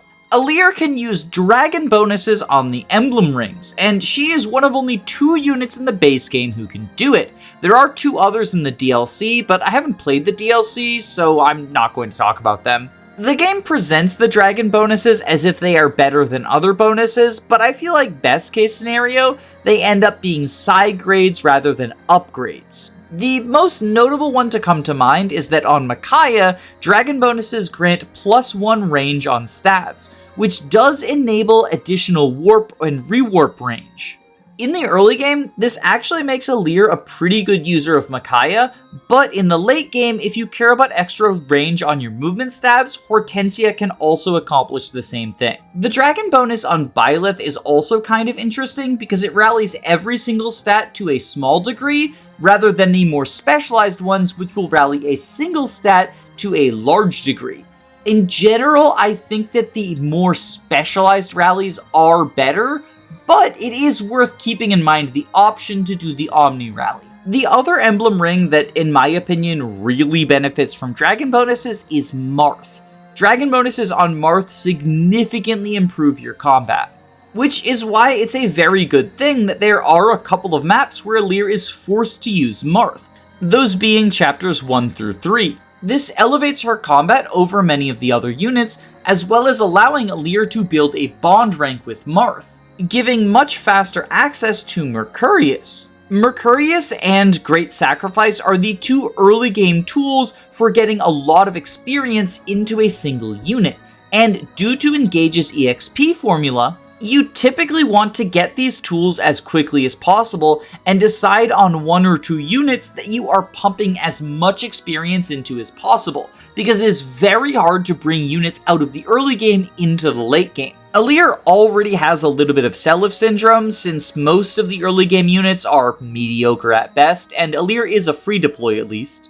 So having easier access to Mercurius, as well as just having a good reason to equip Micciah, are both things that further incentivize putting experience into Alear. Being able to get Alear into a promoted flying class for Chapter 11 is also very beneficial, and all of these factors sort of add together to create Seliph syndrome. I told you this was going to keep coming up. But this is not the only positive attribute Alear has to contribute to the army. Their personal skill is very strong as well. It gives +3 damage and -1 damage to adjacent allies. And this damage is true damage, meaning that even if you're dealing 0 damage, the 3 damage will go through. The damage buff from Divinely Inspiring is good on its own, but it can also be applied to the various emblem attacks, such as Quad Hit or Astrostorm. Granted, in the case of the latter, it is going to be divided by Astrostorm's natural divider, but that's still +5 damage over the course of the 5 shots. However, in my opinion, the biggest thing that Alear brings to the table is their fists. In Engage, units earn new weapon types through bonding with emblems, but the only emblem who can teach arts is Byleth, who comes pretty late in the campaign. While arts themselves are not especially good weapons, they do allow you to reclass into the Chi Adept classes. And as it so happens, Emblem Lucina really wants to be on a Chi Adept. When on a Chi Adept, the Bonded Shield action gives a 100% chance to negate damage from the first enemy attack, meaning that as long as your units are not getting doubled, they are not going to be dealt any damage whatsoever. So if you put a Lucina Chi Adept in the center of 4 fairly fast units, then activate Bonded Shield, those units will become invincible and can enemy phase groups of enemies quite well. However, the one weakness in this formation is the center is not protected. Whoever has Emblem Lucina can still be attacked and killed as long as the enemies have access to 2 range. But this is where Alear in particular shines, because not only is she one of the only early fist users you have, but she is also able to support every member of the cast. Meaning that regardless of who you have in your Bonded Shield squares, Alear can take advantage of Lucina's other skill, Dual Support, which grants a void based on the support level you have with adjacent allies. You get 5 avoid by default, but at C you get 10, B you get 15, and A you get 20, meaning that if you reach A support with all 4 members of the Bonded Shield square, you get +80 avoid. Technically, in the end game, you can push it up to 90 by marrying someone for the S support, but honestly, 80 is good enough. Because not only will this help Alear achieve dodge rates to stay alive while performing Bonded Shield, but if Alear is able to make it so that enemies don't have any hit on her, they will instead attack the people who are bonded, meaning that you can still count on the Bonded Shield people enemy facing all of your foes away. Don't get me wrong, there are plenty of other broken builds you can do in Engage. You get 12 incredibly strong and flexible emblem rings. The possibilities are nearly endless. And heck, you can even do other bonded shield shenanigans. Flyers and Cavaliers have their own squares that they can fill, and Alear doesn't need to be part of them. There's also the possibility of a Ephraim-centric square. However, Alear having the option to be the center of a bonded shield ring, in addition to just taking advantage of dragon bonuses when those are beneficial, elevates her above some of the less impressive members of the cast. At least in my opinion. The last notable thing about Alear is that towards the end of the game, she gains access to the 13th emblem ring, the Fire Emblem. Hey, that's the name of the show. This works differently from other emblem rings as it requires Alear themselves to activate it with another unit.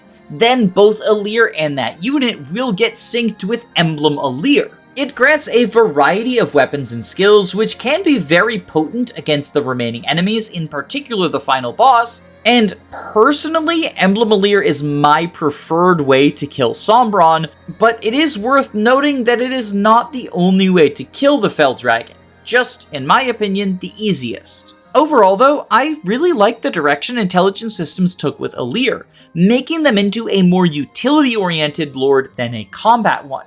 And to an extent, this is also true of Byleth, because I personally value the EXP multiplier a little bit more than I do their early combat, although both aspects of Byleth are quite strong. I'm hoping that this is a sign of more utility lords to come, as the utility of Alear and Byleth feels much closer to the utility that you get from Leif and Roy than it does the overpowered modern lords we've gotten used to since Awakening. And, well, since we've finished talking about the avatars, I guess I should talk about the rest of the modern lords.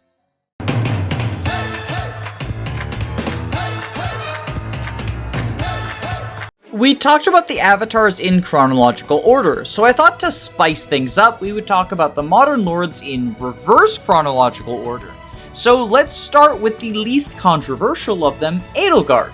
Much like Byleth, she has very good stats at the beginning of the game, which is a time that matters. Due to the fact that neither Cyril nor Catherine can be recruited in Crimson Flower, and they're both late recruits in Silver Snow, Edelgard is also a very important piece of solving Chapter 5 if you chose the Black Eagle House. The current meta strategy involves promoting her to Armor Knight for the significant defense bonus that it gives you. You can reclass out and maintain some amount of the defense boosted, while also entering into a class that is fast enough not to get doubled by some enemies. I haven't actually played Crimson Flower or Silver Snow on Maddening, but I know that Edelgard is a big part of the early game of both routes.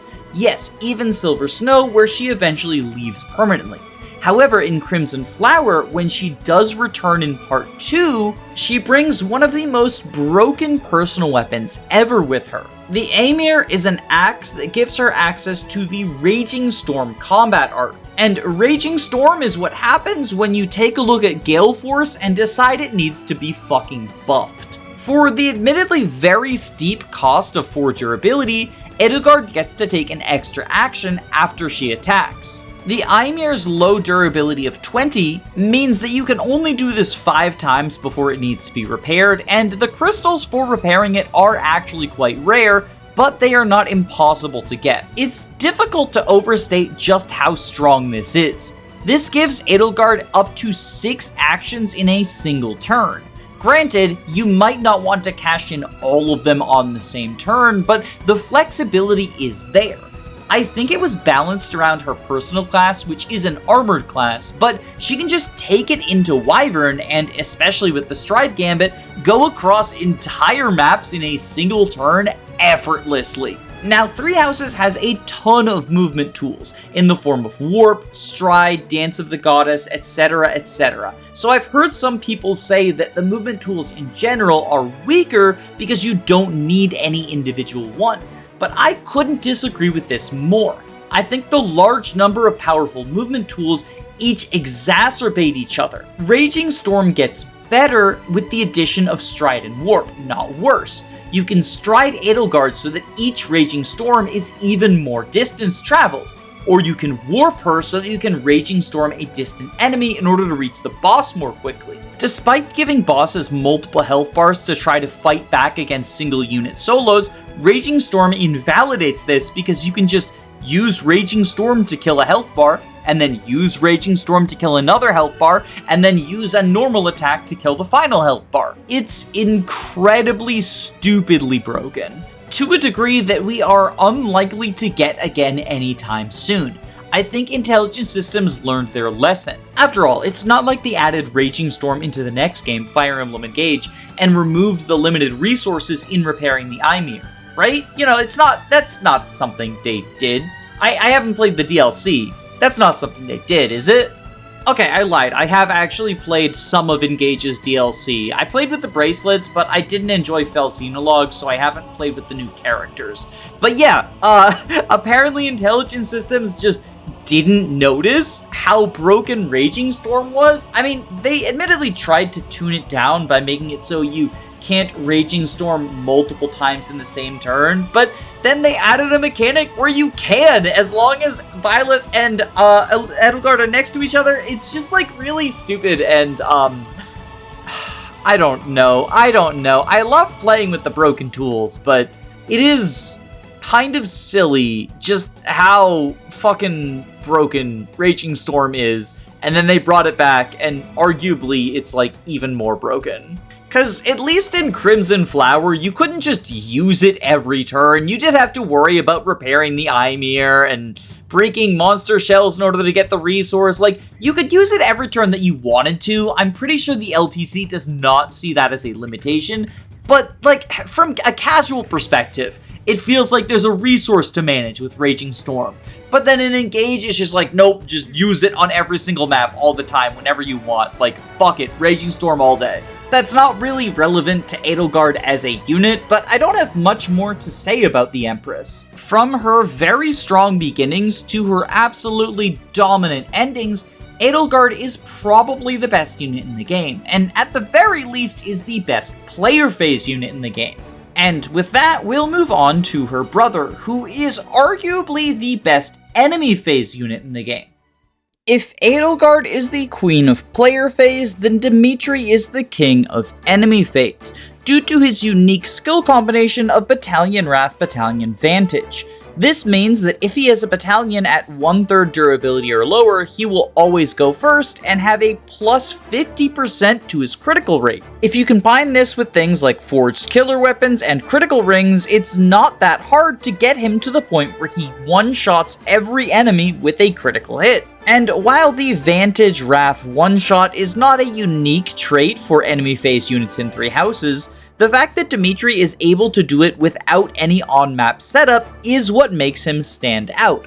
Other units have to either use regular Vantage, regular Wrath, or both, requiring them to have their HP knocked down to 50% or lower. It is, of course, very feasible to intentionally knock your HP down into this threshold, but it does take more work than just having it for free as long as you have the right battalion equipped. What's more, it means that Dimitiri doesn't have to dip into alternative classes to pick up these skills. He can stay in whatever class is best for the current map because he gets both Battalion Wrath and Battalion Vantage from the Authority tree. Once you have this build online, it is incredibly easy to make routing the rest of the maps in the game a brainless task. Load up Dimitiri with the correct rings and weapons, use the Retribution Gambit on him, and watch him delete everything with a pulse. The only thing that potentially stands in his way are monster enemies, since it can be difficult to one-shot them through their armor with a critical hit. Still, the pure power of this build, as well as its low investment cost, is what makes Dimitiri stand out amongst the cast. That's not to say he's without his weaknesses.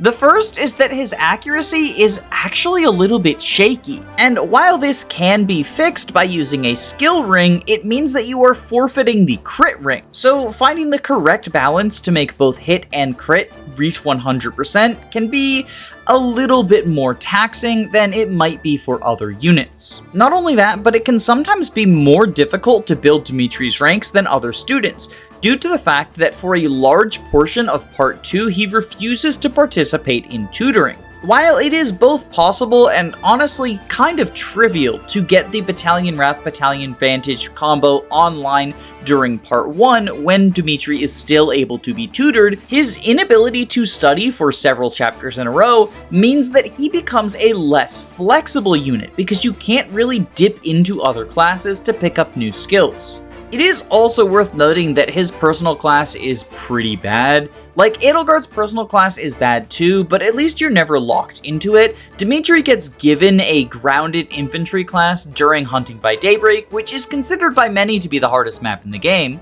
And because of this, combined with his Forced Battalion turning off the Vantage Wrath combo, Dimitiri can be a bit of a hindrance in this map rather than a help. Still, a poor performance on just one chapter is not damning by any stretch, and Dimitiri is still a very strong unit in his own right. Almost everything he does is replicable by a large number of other units, but he is able to do it with no setup on map, and that is unique.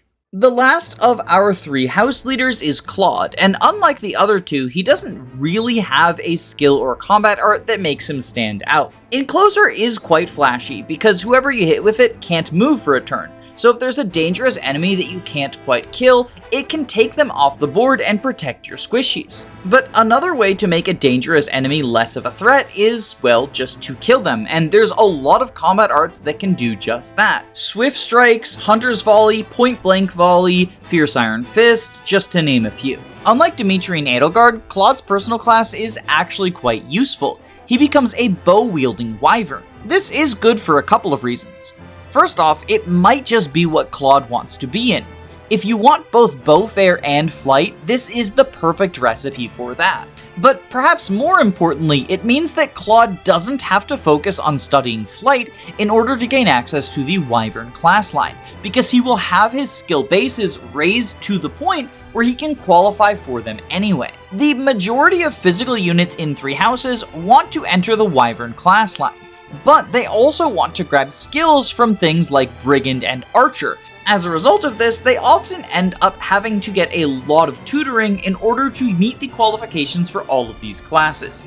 It's definitely doable, but it is a pretty high effort build, especially if you're heavily class dipping. Claude, on the other hand, can focus on things like bows and swords and whatever else he wants in order to get the various skills you want for his build. Then, once we hit the time skip, he's able to take to the skies nonetheless. This actually makes him a pretty good candidate for a Vantage Wrath build because he doesn't have to worry about studying for flight and instead can just focus on entering the Mercenary and Warrior classes in order to gain access to those 2 key skills.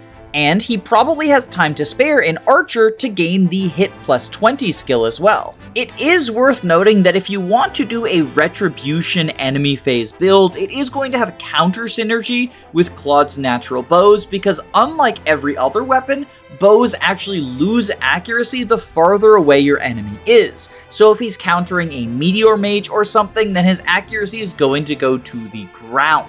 Still, an incredibly solid showing for the head of the Leicester Alliance. And it is also potentially worth noting that in the early game, Claude's bow specialization means that he gains access to powerful ranged combat arts like Curved Shot earlier than the other House Lords would, although all 3 of them can pretty easily access these if you want. Moving on from one incredibly popular entry in the franchise to another, let's talk about Chrom. He is the main character and primary lord of Fire Emblem Awakening, and he's pretty darn good. He starts with a falchion, which is just an infinite durability iron sword with effectiveness against wyverns, but this is a nice PRF. And it is especially helpful against the early game wyverns who can be difficult for non-bow units to shoot down. Although Chrom can become one of those bow units if you want, since he has access to the Archer class line on reclass. This initially seems like a meme, but Bow Knight is one of the better promoted classes in the game, and it's honestly not a bad path for him. A more popular reclass is probably the Cavalier line, since it grants him a higher movement and allows him to retain access to his falchion. Personally, I don't love the Cavalier line in Awakening. Luna is a very good skill, but other than that, I just don't think it offers you enough. While increased move is always a benefit, due to the way the pair-up system works, it's pretty easy to get your foot units across the map and into the fray. Cavalier does give pretty good pair-up bonuses, but if you're just making Chrom into a pair-up bot, then leaving him in the native Lord class line is probably the best way to do that. And the Lord class isn't even bad for combat. It has exclusive access to rapiers, which are nice because, effective damage, and when you promote, you gain access to lances, so he can even have a 1-2 range option if you want. Despite its lower activation rate, either is a nice proc skill, and it can supplement Chrom's survivability against difficult enemy phases. But the point I'm dancing around is that Chrom is just kind of generically good. He has decent base stats, good class line access, and pretty good growth rates, so he will scale throughout the entire game to be able to match your foes. While this set of attributes are shared to an extent by most of the cast, Chrom gets a little bit of Seliph syndrome because there are two fights where he is particularly useful. The first is when he and Robin must fight Valadar on their own with a force field preventing anyone else from reaching them. And the second is the final boss, Grima, who is quite difficult to kill and takes effective damage from the awakened Falchion. Of course, Chrom is not the only dependable option for dealing with Grima. Luna procs are my go-to personally, but you can also use his daughter because she has her own parallel Falchion. And while Lucina is definitely a worse unit than Chrom, she's still pretty good by Awakening standards. She is the only Gen 2 unit who doesn't have a paralogue linked to her, which can be both a blessing and a curse. The positives are that you can get her immediately and she can bolster a weaker squad, whereas some of the other kids you kind of have to add to a team that is already competent, since otherwise you're not able to beat their paralogs. However, the downside to Lucina's join situation is because she joins at a fixed time during the plot, it can be difficult to get her proper inheritance unless you resort to grinding. In particular, if Sumia or Robin are her mother, then you probably want to pass Gale Force down, which can be done, but is a little bit tight. Other than that, she has basically all the same positive attributes as her father. Good class access, good skills, good stats, good growth rates. And the parallel Falchion kills Grima just as well as the Falchion does if you choose to invest in her instead of Chrom. Although, honestly, you could just do both. They're both very solid units in their own right. Awakening's cast is one that tends to homogenize and blend together, but I still think Lucina stands above a lot of other units in the cast. She's not as good as Frederick, she'll never be as good as Frederick, but that's okay. You don't have to be as good as Frederick, you just have to pick a god and pray. On the topic of gods and prayer, let's talk about the man who kills one. The Beefcake Ike in Radiant Dawn. In many ways, Ike encapsulates the modern Fire Emblem lore. There's a design sensibility in current Fire Emblem that seems to think if you're going to be stuck with these units the entire game, you might as well make them good. And Ike is certainly quite good. Many people will rightly praise Radiant Dawn's iteration of Har as one of the most busted units in the franchise. But if you compare his base stats side by side with Ike's, Ike is just better in every way, with the exception of a 2-point defense deficit and a 2-point HP deficit. Now, obviously this doesn't paint the full picture. Har has axes and flight, and he comes earlier and he can promote earlier, but I use this example to paint a picture of just how strong Ike's bases are. Sure, he's held back by being both foot-locked and sword-locked, but in Radiant Dawn, there are 1-2 range swords. They're noticeably weaker than the axe and lance variants, but they do exist. And if Ike wants power, he can just use his personal weapon, the Etard, which is a 12 might sword with 50 durability that you get 2 of in the early game. It only has 75 hit, but Ike's skill is incredibly high, so this isn't a huge deal, and it has 10 crit built in just for goofs and funnies. And don't worry, you're not going to run through the entire 100 durability of Etard before Ike gets handed his second personal weapon, the Ragnell, which is an infinite durability 1-2 range sword with 18 might and 80 hit. Combine that with his high strength and decent bulk, and Ike becomes an enemy phase god. His only real Achilles heel is a pretty low speed growth, but you can supplement it with speed wings if you want, or you can use bonus experience manipulation to get a little bit ahead of his averages. Ike also has a story promotion, which means he's going to reach tier 3 later than the rest of your army, but once he gets there, he gets the Ether skill, which is incredibly overpowered and doesn't even have the proc rate reduction in this game, and he gains access to axes, which is mostly redundant because he usually just wants to use the Ragnell, but it can allow him to use the hammer for effective damage against armor knights, in particular one armor knight that he needs to fight, which is the Black Knight, which gives Ike a little bit of Seliph syndrome, as if he needed it. He's one of the stronger units in your army, you're probably using him anyway, but just in case you're debating between training up Ike versus Meg, Ike has to be locked in a one-on-one duel towards the end game, meaning you want him to be competent enough to defeat this foe. And while you can cheese it with a hammer, you still want Ike to be strong, because he also has to land the finishing blow on the final boss of the game for no story reason whatsoever. It's just main character favoritism. Like, people complain about how the story sucks off Robin and Corrin and all that sort of stuff, but Ike was the OG of getting sucked off by the writers. Between the way the story gasses him up and his spectacular gameplay performance, it's not hard to see why Ike is one of the most popular lords in the franchise. I mentioned a couple of minutes ago that he kind of works as the model for the modern lord in FE, but honestly he bears a lot of similarities both from a gameplay and story perspective to Ephraim, one of the protagonists from the Sacred Stones. I wanted to include Ephraim in this section on Modern Lords, but it felt a little bit weird to call the protagonist of a Game Boy Advanced game one of the Modern Lords of Fire Emblem. Honestly, Radiant Dawn Ike himself is a bit of a stretch. It was released in Japan and America 17 years ago, and even if you want to get pedantic and include fictional locations such as Europe, then that is still only 16 years ago in 2008. Considering that the franchise itself is only 34 years ago, yeah, the word modern is doing a lot of heavy lifting there. But since I mentioned Ephraim, let's talk about the collection of lords who can't really fit into the modern category, but also don't really belong in the same caliber as weaklings like Roy, Eliwood, and Lyn.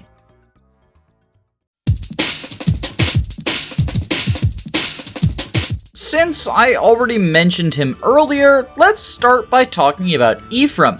He is very similar to Radiant Dawn Ike, in that he is an infantry unit with really good well-rounded stats, both in his bases and his growths. Lances are arguably the best weapon type in the Sacred Stones, so Ephraim having access to them is quite nice, since he can just enemy phase to his heart's content with javelins. And he possesses the perfect combination of enough speed to double, enough strength to one round, and enough bulk to survive a lot of punishment. His res is really his only weak point, but you can patch that up with a Pure Water or Barrier Staff. On the topic of dump stats though, I think one of the easier to overlook assets that Ephraim brings to the table is a decent luck stat. His base luck is 8 and his luck growth is 50%. Yes, luck is not the greatest stat in the world, in fact it is probably the worst stat in the game. But the majority of the cast of Sacred Stones actually has a really bad luck stat, making it so that they often face low percentage crits from random enemies. Ephraim manages to avoid this pitfall, making him a more reliable enemy phased user than someone who has to face low percent crits. Granted, you can often patch up crit rate by having a character pursue the correct support chain, but this isn't always feasible depending on your team composition and requires additional positioning. Ephraim just having good luck means that he can sort of plug and play and brainlessly kill a bunch of foes. The last significant tool in Ephraim's kit are his two personal weapons. Leif is the one that he starts with, and it is a 10 might rapier equivalent lance. Because Sacred Stones has 3 times might for effective damage, that means that his personal weapon is a 30 might lance against cavaliers and armor knights. A 30 might weapon is ridiculous even by modern stat-inflated standards. On the Game Boy Advance, a 30 might weapon is truly absurd. It is difficult to express just how much better that is than almost any other weapon out there. In fact, one of the only weapons that gives Leif a run for its money is Ephraim's other personal weapon, the Sigmund, which is a 17 might weapon that deals effective damage to monsters. Now, because Sigmund is considered a sacred twin, it only has 2 times effectiveness instead of 3 times effectiveness, but that is still a 34 might 80 hit weapon. You get it at the end of chapter 16, and the majority of enemies for the remainder of the game are monsters, so it functionally is going to be effective against almost anything that you fight with Ephraim. And as if that in and of itself was not enough, it also gives +5 strength when equipped. So it is effectively a 39 might weapon against monsters. Truly incredible, truly incredible. But on the topic of Sigmund, I should talk about Ephraim's really only notable downside, and that is his late promotion. He starts as a 5-move infantry unit and doesn't get a horse until he promotes. Unfortunately, this promotion comes at a fixed story event at the end of chapter 16. At that point, there are only 5 maps left in the game. I do think it's fair to say that being stuck footlocked holds Ephraim back in the grand scheme of things, especially since Sacred Stones is a game where you can make basically anyone into an enemy phase juggernaut. Even if you discount the Tower of Valny, the average enemy quality is so low that it doesn't take much to train up Emilia into an absolute god. And if Emilia can do it, then anyone can. It's also worth noting that in addition to getting his horse later, Ephraim has 1 less movement than the game's paladins. I think that the developers of Sacred Stones realized mounted classes were a bit too strong and tried to rein them in by giving all of the new mounted classes like Mage Knight and Ranger only 7 move, but they didn't apply this same logic to Pegasus Knights, Draco Knights, and Paladins. And for whatever reason, they also didn't apply this logic to the Draco Knight, which is a hybrid class that can evolve from either Pegasus or Wyvern. But Ephraim's personal class was not lucky enough to get Wyvern favoritism, so it is still stuck at the standard 7 move. I've seen some people significantly penalize the prince for this, and yeah, it definitely would be better if he had 8 move, but 7 move in Kanto is still fine. My biggest problem with this horse is just that it comes so late. Since stat thresholds in the Sacred Stones are so easy to reach, the calves who get their horses earlier can potentially benefit from investment more than Ephraim, even if he has more raw stats than they do. Still, at least in my opinion, he is quite powerful if you choose to use him. And Chapter 5X is a map that only he, Ford, and Kyle can gain experience on, so it's not like there's a huge opportunity cost to training him early. Also worth noting, if you choose to go Eirika route instead of Ephraim route, Ephraim will only be available in 5X and 8, and then leave and come back in Chapter 15. However, during this time, he gets several auto levels. During his absence, he will gain 6 auto levels, although these auto levels cannot take him above level 15. So if he is at level 12, he'll only get 3 auto levels, and so on and so forth. While Ephraim is definitely less useful if you choose to travel with his sister, these auto levels at least ensure that he can remain functional during the final stretch of the game, which is appreciated. A lord with a similar design to Ephraim is Hector, although I would argue he is significantly worse than his Sacred Stones counterpart. Hector is also a footlocked infantry with pretty good stats in a game where stat thresholds are not that difficult to reach. And he uses axes, which are arguably the best weapon type in Fire Emblem 7. Hector also has a 10 might rapier equivalent and a late promotion.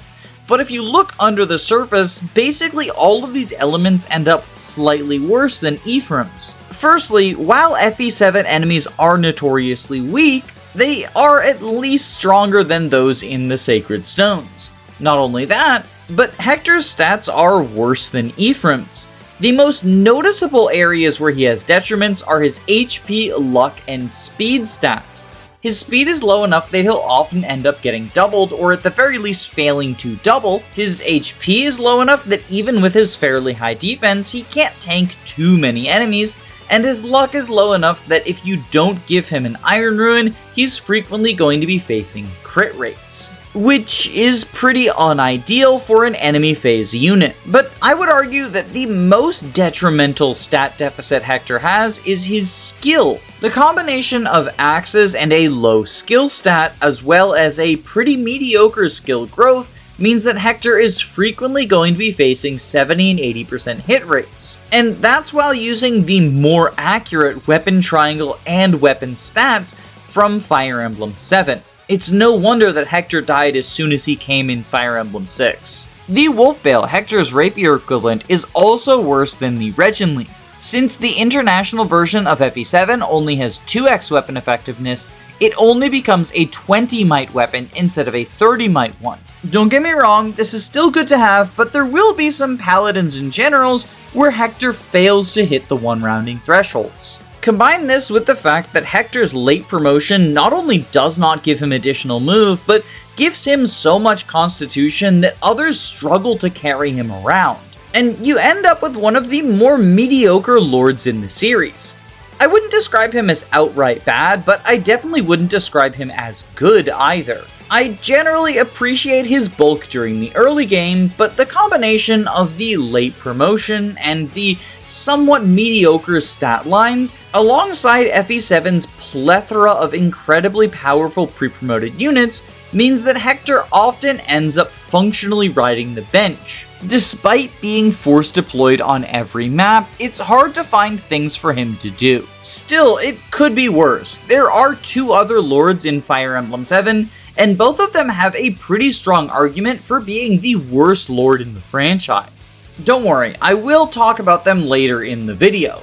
But first, there are two other lords that don't really cleanly fit into any of my categories, and that is the Valentian duo of Alm and Celica. The other two lords that I don't feel fit cleanly into any category are Alm and Celica. Although each of them has had 2 iterations and there's enough difference between them, I will be talking about the 4 copies of these lords separately. In Gaiden, Celica starts as a priestess, which is technically a promoted version of female mage, but it doesn't actually make a difference in terms of her experience gain, and she herself is able to promote into the unique princess class, although the promotion isn't really anything but aesthetics, because she doesn't gain any stats from the promotion, nor are there any spells locked to the princess class. As for her spell list itself, she starts out with fire, and over the course of leveling up, she learns Seraphim, Thunder, Recover, Excalibur, and Ragnarok in that order. Of these, Seraphim is probably the most relevant. It is an 8 might spell that costs 4 HP but deals effective damage to monsters, and so it is your best option for taking on the early Draco Zombie as well as any other difficult monsters you run into before you have the tools to deal with them. Otherwise, she kind of behaves like you would expect a mage to be.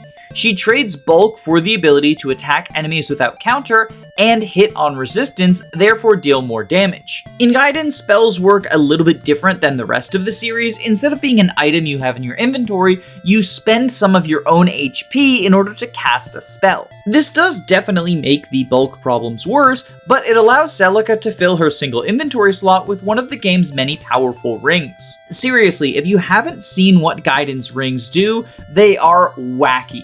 The Angel Ring gives you 40 luck, and anytime you level up, the stats that you gain go up by 2 points instead of 1. The Speed Ring gives you +5 move and permanently sets your speed to 40. And the Mage Ring gives all of your spells 1 to 5 ring. And on top of these crazy benefits, all rings restore 5 HP at the beginning of your turn. Which, that's not a lot, but it's kind of funny that you get a bonus on top of the ridiculous effects. Technically, you could also give Celica a sword for her single inventory slot, but in my opinion, that's not really worth it. Celica can use swords, which does help a little bit with her bulk, because if attacked at one range, she will counter with a sword instead of a spell, and therefore not spend the HP that would be needed to cast the spell. And since strength and magic are the same stat in Valentia, it's not like using a sword is a significant downside for her. But typically the huge benefits you get from the rings outweigh the minor boosts you get from equipping a physical sword. Especially since you're probably going to want to attack with spells most of the time, since they ignore enemies' terrain bonuses, whereas if you used a sword, you would have to deal with the avoid they gain, which can be massive depending on what tile they're on. Celica is definitely good in Gaiden, but she doesn't feel particularly special in the way that other lords do. She doesn't get a PRF, and while Seraphim is powerful, she's not even the only unit who has it on her spell list. She kind of just feels like another mage.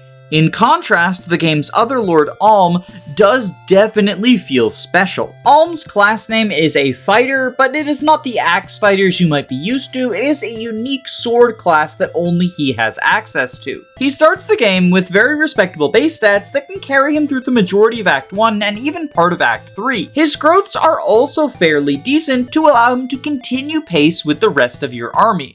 Although even if he gets stat screwed, promotion in Gaiden works a little bit different than you might be used to as well. Basically, when you promote to another class, in addition to gaining movement and a new weapon type, all of your stats get elevated to the new base stats of whatever class you're in. So in Alm's case, his base strength will be elevated to 16. If he has less than 16 strength, it gets elevated to 16. But if he has more than 16 strength, it doesn't change at all. Unfortunately for Alm, his promotion is rather late, happening during Act 4 out of 5. But it is quite powerful, because in addition to the base stats and the movement, he gains access to bows, which in this game are 1 to 5 range. And even if he has a sword in his inventory, Alm is able to counter from 5 range with a bow, so basically he just gets a really strong enemy phase no matter what. But speaking of swords, Alm does actually want to use them, unlike his soulmate Celica. Of particular note, he has access to 2 personal weapons, the Royal Sword and the Falchion. The Royal Sword is a 7 might weapon with 20 built-in crit that restores 5 HP every turn. This is only 1 might less than the Silver Sword, and the Silver Sword doesn't have 20 crit and also has 10 less hit than the Royal Sword. Once you get access to the Royal Sword in Part 3, it's probably the only item Alm wants in his inventory. Well, at least until you get the Falchion at the end of the game. Falchion is 10 might, which is already better than 7, but also deals effective damage to any monster enemies. The Falchion is also required to kill the final boss without using glitches, and therefore Alm has a little bit of Seliph syndrome. But it's a weird case, because even though you do want to invest in him so he can fight the final boss, because of the way promotion works in Gaiden, you don't actually need to invest in Alm before he gets his promotion midway through Act 4. You do still have the motivation to train him in the late game just to make that boss kill easier, but it doesn't carry the weight that Seliph syndrome usually does. Still, even without Seliph syndrome, Alm is a pretty powerful member of the cast. And this remains true in the remake Shadows of Valentia. During his journey from 2D to 3D, Alm received a number of buffs and one notable nerf. That being an overhaul to the way that bows work. In SOV, bows no longer have 1 to 5 range. Instead, all equipable bows have 1 to 3 range, and if you do not have an equipable bow in your inventory, you use the generic bow, which has 1 to 2 range. The archer class gets +1 bow range as a skill, and snipers and bownates get +2, so they can reach the original 5 range. But Alm does not get either of these skills, so he is stuck with either 2 or 3 range, depending on if he equips a bow or one of the swords. And speaking of his swords, Alm's PRFs both got buffs in the form of combat arts. I mean, technically every weapon in the game got buffed using combat arts, but Alm's swords are of particular note for him since he is the only one who can use them. In addition to being a statistically powerful PRF, the Royal Sword grants Alm access to 3 very useful combat arts. The first one is Subdue, which allows him to attack a unit without killing them, leaving them at 1 HP like False Swipe from Pokemon. The main use case for this is probably pretty obvious. If you want to train an underleveled unit, having someone who can reliably set up kills for them is quite useful. The real flashy stuff, however, comes with Double Lion and Sken Scale. At the cost of 6 hit points, Double Lion gives plus 5 might, plus 20 hit, plus 10 avoid, and makes Alm's attack brave. Since there are no traditional brave weapons in SOV, using a double striking combat art is the only way to hit twice before your foe counterattacks. Alm getting one for free is very nice, and the level 0 strategy to using Alm on your team is to have him double lion things to death. If Alm uses the Royal Sword enough to unlock its final combat art, it's a little bit disappointing. Sken Scale gives you plus 14 might, which sounds huge, but generally Double Lion, making you double, is going to add more might than Sken Scale, which only allows you to hit once. And if Alm was doubling anyway, then Sken Scale is often going to be a damage decrease, which sucks because it costs 16 HP to activate. The one positive thing I can say about Sken Scale is it transfers from Royal Sword to Falchion, whereas the other two combat arts do not. So if you want to be able to use a powerful combat art in the end game when fighting against Grima, this is kind of your only option, but generally, if you are doing a Royal Sword Alm build, you're probably going to be spending most of your time clicking Double Lion. A brave combat art is just incredibly strong and very hard to outdo. That being said, Royal Sword Alm is not the only way that he gains access to a brave combat art, because when he promotes into hero and gains bow access, Alm can trade in his blade for a killer bow in order to gain access to Hunter's Volley, which is a ranged brave combat art on a weapon with inherent crit. Hunter's Volley is, in almost every way, strictly better than Double Lion. And because of this, some people say that Double Lion just isn't worth using on Alm, and don't even bother giving him the Royal Sword in Act 3, instead saying you should just leave the Thunder Sword on him so he can use magical attacks. I'll be honest, I personally disagree with this viewpoint. I think it's easy enough to let Alm use the Royal Sword until he promotes and then give him a killer bow afterwards. Double Lion can still be useful in the mid-game, especially since that is the point in the game that I find Alm's stats underperform the most, so the combat art can help him make up the difference. In contrast to the Royal Sword, Falchion only has Sken Scale. Like I said, at least you can move it over from the Royal Sword so that your time spent training weapon rank doesn't go to waste, but it is a pretty disappointing combat art, basically only useful for when you are forced to use Falchion against the final boss. In contrast to Alm, who is significantly affected by his changes, Celica isn't all that different. The biggest impact is that rings themselves have been significantly nerfed, but it's hard to count that as a point against Celica specifically because all mages are equally impacted by their lessened value. Rings are still nice to have, but since they no longer double your level ups or cap your movement, there is potentially the argument to equip swords on Celica instead. She is given her own personal sword, the beloved Sophia, but rather than being acquired naturally through the story, you have to forge it from the Golden Dagger, which means you not only lose access to a pretty useful sword, you also have to spend some of your very limited gold in order to do so. By all accounts, the beloved Sophia isn't a bad weapon, but it's not a particularly good one either, and it's almost certainly not worth the gold investment.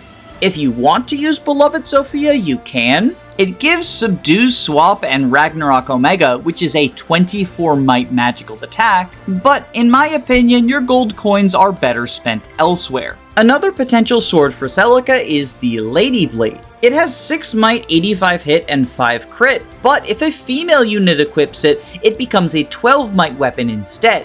The combat arts that the Lady Blade offers are also pretty good. Hexblade and Flamberger, both of which are magical weapons. Hexblade gives you a might bonus of 7, whereas Flamberger makes your attacks brave. The only downside is you don't gain access to your first Lady Blade until near the end of the game, as it's located in Duma Tower. So you're probably not going to be getting these combat arts without grinding, and even then you do have some powerful rings that are potentially more useful than the Lady Blade. Of particular note, the Mage Ring still extends your effective magic range. It only gives you +2 instead of setting all spells to 5 range, but still, that gives most spells 4 range and longer spells 5 range. It's a pretty good item to equip onto mages.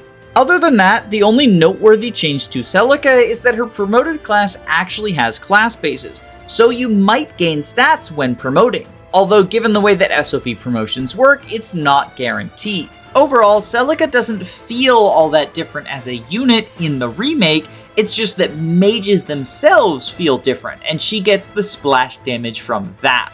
But with Celica out of the way, we have officially exhausted our supply of uncontroversially good lords.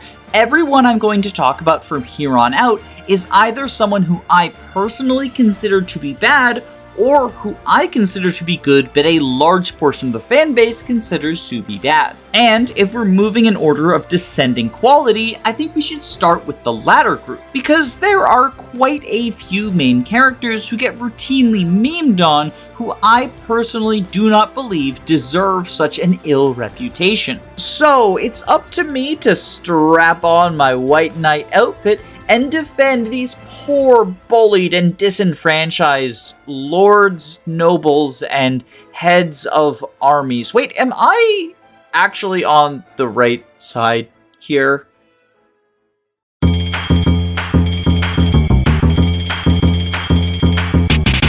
If we're going to talk about underrated lords, then Micciah seems like a natural starting point. About a year ago, I did a video breaking down her specifically, so if you want an in-depth chapter-by-chapter look at why Micciah is, in my opinion, not only not a bad unit, but actually an actively extremely good unit, then definitely check that out. It will be linked below unless I forget to do so. But in that video, I claimed Micciah was the most underrated unit in the series, and I still believe that to be true.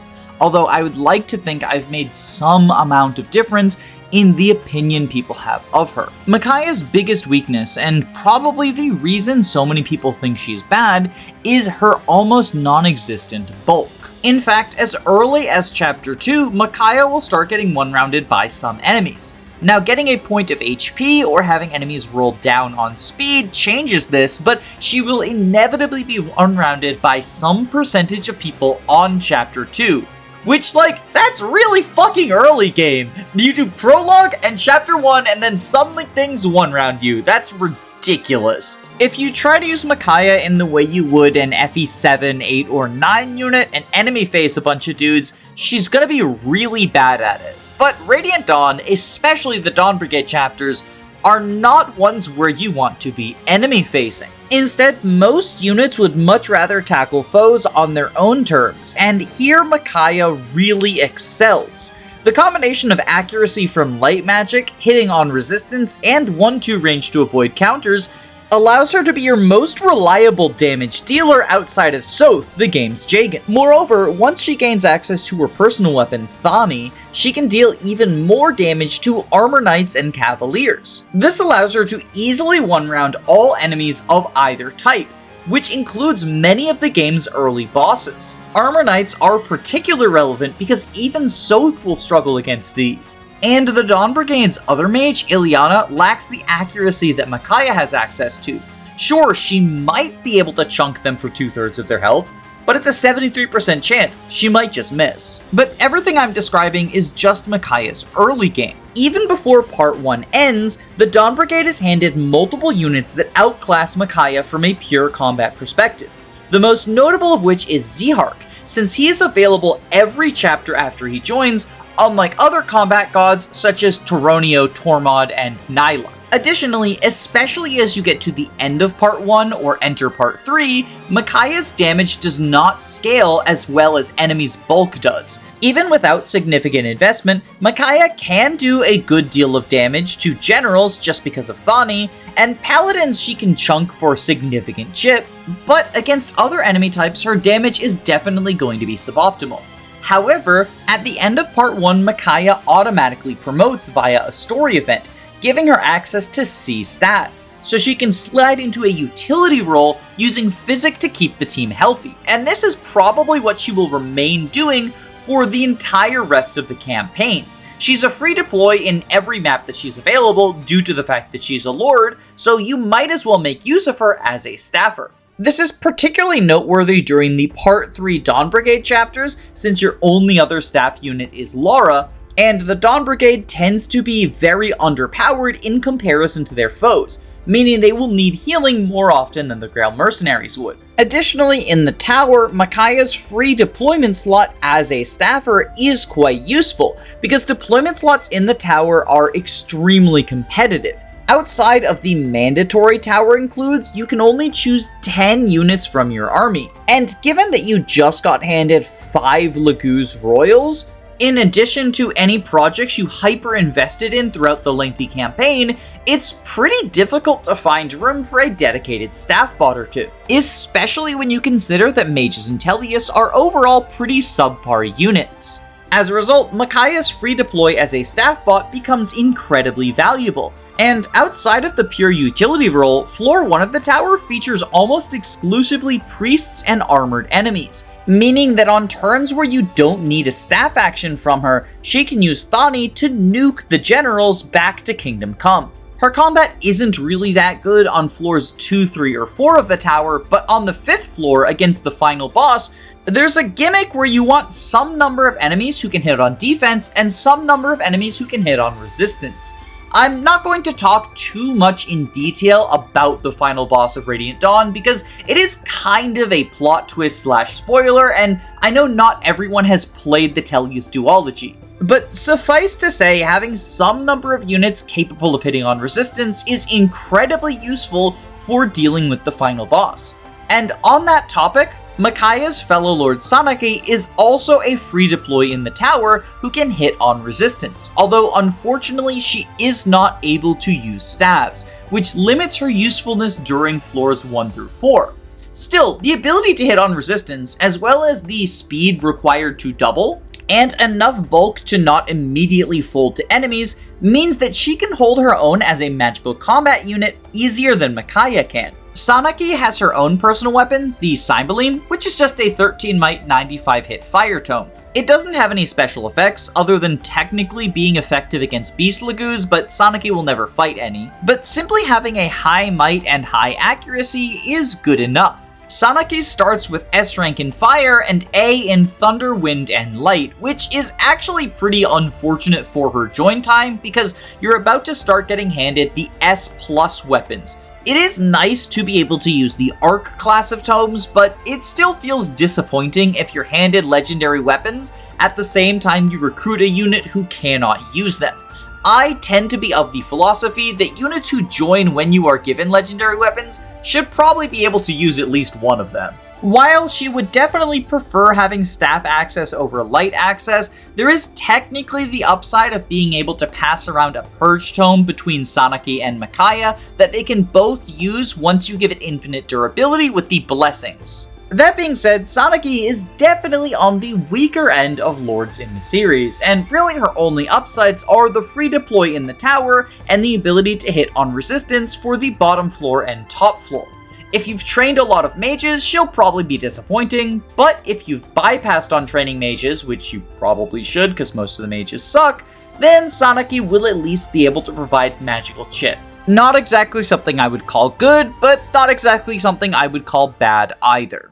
On the topic of meaningful chip damage that makes a unit mediocre instead of good or bad, let's talk about our boy Roy. Roy is consistently touted as one of the worst units in Fire Emblem 6, and while he's definitely on the lower end of the lords in the series, I would say that he's probably middle of the road when it comes to units overall. Much like Micciah and Sanaki, Roy's downsides are incredibly obvious. He is sword-locked, and while swords are the best unit in the game, lacking access to 1-2 range is a meaningful downside, especially when you are as frail as our red-headed prince. But bulk isn't the only area where Roy's stats are lacking. He is middling both offensively and defensively, and his growths aren't exactly stellar either. Much like Micciah, he can leverage effective damage from his personal weapon, the rapier, but unlike Micciah, his hits on defense, so it isn't as effective as the Thani. Moreover, the rapier is a little bit tragic in that it is at weapon triangle disadvantage against armor knights and lance cavaliers, which are 2/3 of the enemies it can deal effective damage to, reducing its overall might by 3 against these foes. At least it can deal effective damage to sword cavaliers, but in a tragic twist of fate, nomads, which are some of the tougher early game enemies, do not take effective damage from the rapier. I used to think that this was a glitch, but in the comment section of my rapiers video, I was informed that this is in fact a translation error, and the rapier is only supposed to be effective against armor knights and cavaliers, but not nomads and valkyries. Now, valkyries is irrelevant, there's not really any valkyries in the enemy's forces, but the nomads not taking effective damage does kind of suck. That being said, I do still think it is incredibly useful to use Roy's rapier against the nomads. And the reason is that the rapier is one of the most accurate weapons in the game. Since the rapier is 95 hit, Roy is not going to face as extreme accuracy issues as others would against the nomads. And because these are units that wield bows, he can actually attack them without being countered, leaving him healthy enough to take at least 1 hit on enemy phase. Now, in most Fire Emblem games, being able to deal chip damage to bow units at 1 range is not a valuable trait. Almost anyone in the cast can do it. But this is Fire Emblem 6, not most Fire Emblem games. And accurate chip damage is a legitimate niche, especially early on. Due to a variety of factors, such as lower weapon hits, less impactful weapon triangle, and higher enemy speed and luck, it becomes difficult to impossible to pull 100% hit rates against foes. In fact, there are many units who will even struggle to hit reliability thresholds like 80%. Accuracy is at a premium. It's why people often suggest using the Armor Slayer against non-armored foes as well, since similar to the rapier, it has extremely high hit. Roy's not going to be one-rounding or enemy phasing, but he is going to be consistently and reliably dealing chip. And if you are willing to support grind, Roy is also able to bolster the reliability of some of the strongest units in the early game. Because he has the fire affinity, he's able to give not only attack increases, but accuracy increases to any of his support partners. In the early game, this includes Marcus, Alan, Lance, Walt, Shanna, and Sue. And this is a pretty elite list of units to power up. Marcus, being the Jagan, is of course nearly essential for FE6's early game. The Christmas Cavaliers are considered top tier by most units. Walt is generally pretty middling, but increasing his accuracy against the Chapter 7 Wyverns is valuable. Same goes for Sue's accuracy against those same Wyverns, and Shanna is a unit who really appreciates both the accuracy and might boost during her training arc. Of course, grinding for supports is something that not every player is willing to do. Personally, I'm not a huge fan of support grinding, but even in that case, Roy's Lucina support comes for free, as the C rank to give an attack, hit, and crit boost only takes 1 turn. It's also an extremely fast support, so within a couple of chapters, you can, with good positioning, get it to A rank for 3 attack, 1 defense, 15 hit, 15 crit, and 7 avoid, which doesn't really matter. In this way, Roy is able to pivot from being an early game chip bot to a mid game support bot. I generally think that the best people for Roy to support are these early 7, but if you want to do something spicy, he does have a support with Larum, Cecilia, and Sophia. And like, if you're using Sophia, she probably needs the accuracy boost, so that's another benefit of Roy, I guess. Now, in the extremely late game, Roy does get good combat.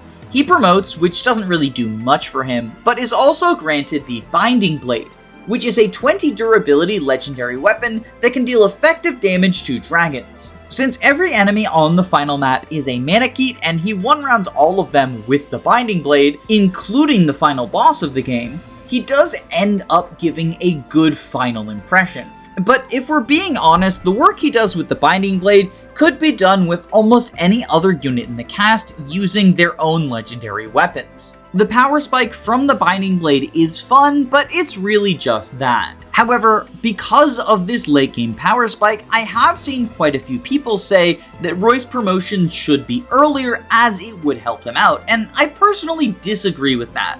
I mean, he would definitely be better if he promoted earlier, but his promotion doesn't do much for him, and even if he got the Binding Blade early, you can't use it too much or you get denied the true ending. There's not even that many Manichaeds to fight before the final few maps. No, in my opinion, trying to find a way to make Roy into a combat unit is missing the forest for the trees.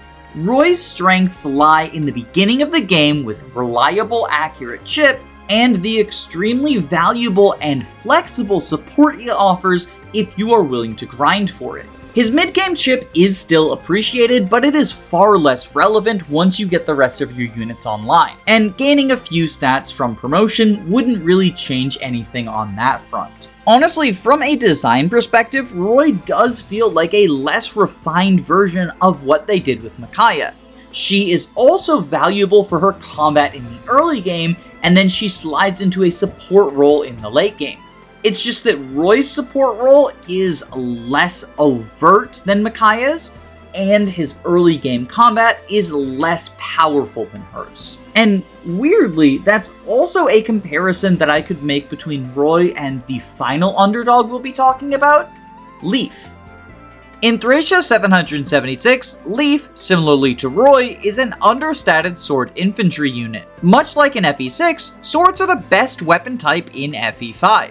And being footlocked isn't even as much of a downside as it would normally be thanks to Thracia's dismounting system. Despite this, Leif's stats make him a questionable prospect as a combat unit, both short and long term, especially as the game throws 2 Jagans at you, as well as a couple of other powerful growth units in the form of Finn and Orson. However, all this changes when Chapter 4 rolls around. Leif is separated from the rest of his army, and you have a series of indoor maps where you are stuck using sword-locked units against all lance enemies. Therefore, you soft-lock the game, and Thracia cannot continue from there.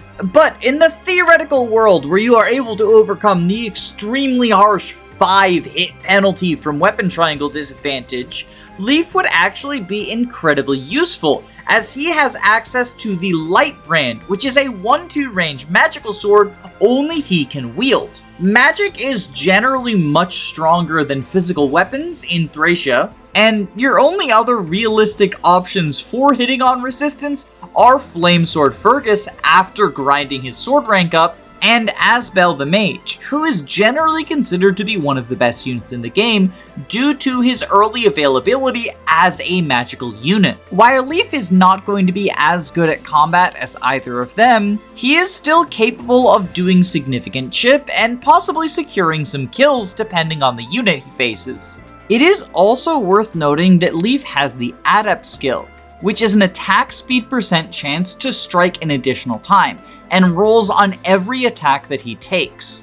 Rather than relying on this to get kills that he wouldn't otherwise, I like to think of Adept as a slight reliability buffer, both because in Thracia hit rates cap at 99 so you can never guarantee anything, and because during the Manster arc you often can't even reach that threshold. Basically, the way I think of Adept is if you miss, you do technically have a chance to Adept in order to make up for it. This is also what I think of his Movement Star. He has a 5% chance to take an additional action on any turn, and again, I like to think of this more as a reliability buffer than anything else. If he misses a kill that he wanted to get, he has a 5% chance to try again. The best thing about looking at these from a reliability buffer perspective is they build on top of each other. If Leif has to hit an enemy and he only has an 80% hit rate, there is both a % chance for him to Adept and a 5% chance that he will just get to take another action. And if he does get the 5% movement star and take the extra action, he now has another chance to roll for Adept. Despite this, much like Roy and Micciah, Leif's combat does not scale into the mid or end game. But similarly to them, he transitions into a supporting role because of FE5's support system, and this is one you don't actually have to grind for. Instead, just by default, Leif will give plus 10 accuracy, avoid, crit, and crit avoid to Finn, Avel, Ronan, Miranda, Safi, Asvel, Hicks, Nana, Selfina, Dalson, Callian, Olwyn, Linoan, Tina, Xavier, and Sarah. While not all of these supports are going to be useful, a large number of them are. Finn is probably the best capture bot in the game, and so boosting his accuracy just really helps because capturing cuts your accuracy. Asvel is arguably the best combat unit in the game, and during his training arc, getting the extra avoid really helps him. Olwyn is a unit that can really benefit from accuracy as well because of the hit rates on Dire Thunder. And while Callian is something of a training project, he's one with a pretty useful payoff, and if you choose to invest, the Leif support will pay off in spades. Nana is also a unit I am quite high on, and the Leif support does help her combat capabilities if you're choosing to Earthsword game. In addition to bolstering the accuracy of these specific units, Leif has at various points in the story 1 or 2 leadership stars, each of which will bolster the entire army's hit rates by 3%. He gains and loses these based on the tacticians working for him in the story, and because he is a force-deployed unit, I know some people don't like to give him credit for the leadership stars, under the argument that you can't turn them off, but actually you can turn them off. If Leif is ever captured or rescued, then his leadership stars simply do not apply. While personally I would give him credit even if this were not the case, I think the fact that he has to be literally on the battlefield instead of in someone's saddlebags does show that these are an aspect of his character and not just tied to specific maps. If you want to lean further into Leif as a support unit, giving him the Kingmaker is a good way to do that. The Kingmaker is a very powerful sword, and to be clear, any sword unit can use it as long as they have C rank. In addition to being a strong brave weapon, it gives the holder the Charisma skill, which will boost the hit rates of allies within 2 spaces by 10. This stacks with the support bonuses from Leif, and so if you're going to have him standing in support range of the units he's supporting anyway, you might as well give him Charisma to bolster that up to 20.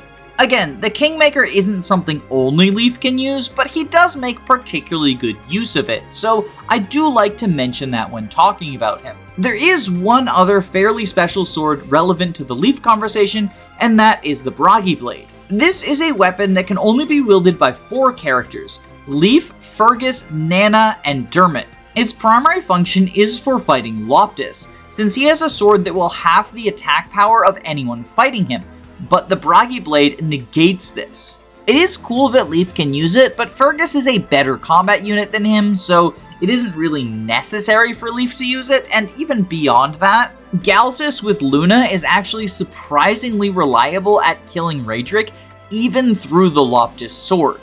I guess it's relevant for the final map, where the Deadlord version of Raedric, Mus, is standing within reach of Leif at the start, but ultimately, much like the Binding Blade on Roy, I don't think it's a huge part of his viability.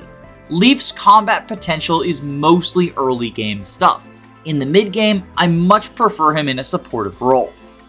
With that, we've talked about almost every lord in the series. The only ones left are Eliwood, Lyn, Eirika, Ike from Fire Emblem 9, and Marth. Each of these 5 lords has a legitimate case for being the worst in the franchise. But let's pause for a moment. Marth is kind of special in this regard.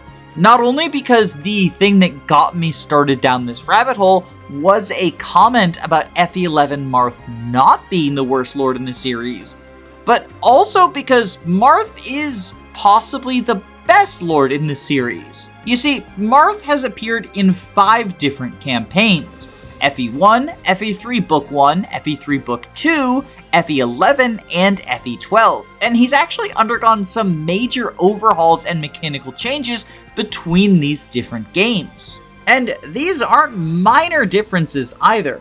Like I said, I think that one iteration of Marth is actually in contention for the best lord in the franchise, and another one is in contention for worst. So with that in mind, as well as the fact that he has the most appearances out of any character in the franchise, I think the 5 Marths deserve their own section.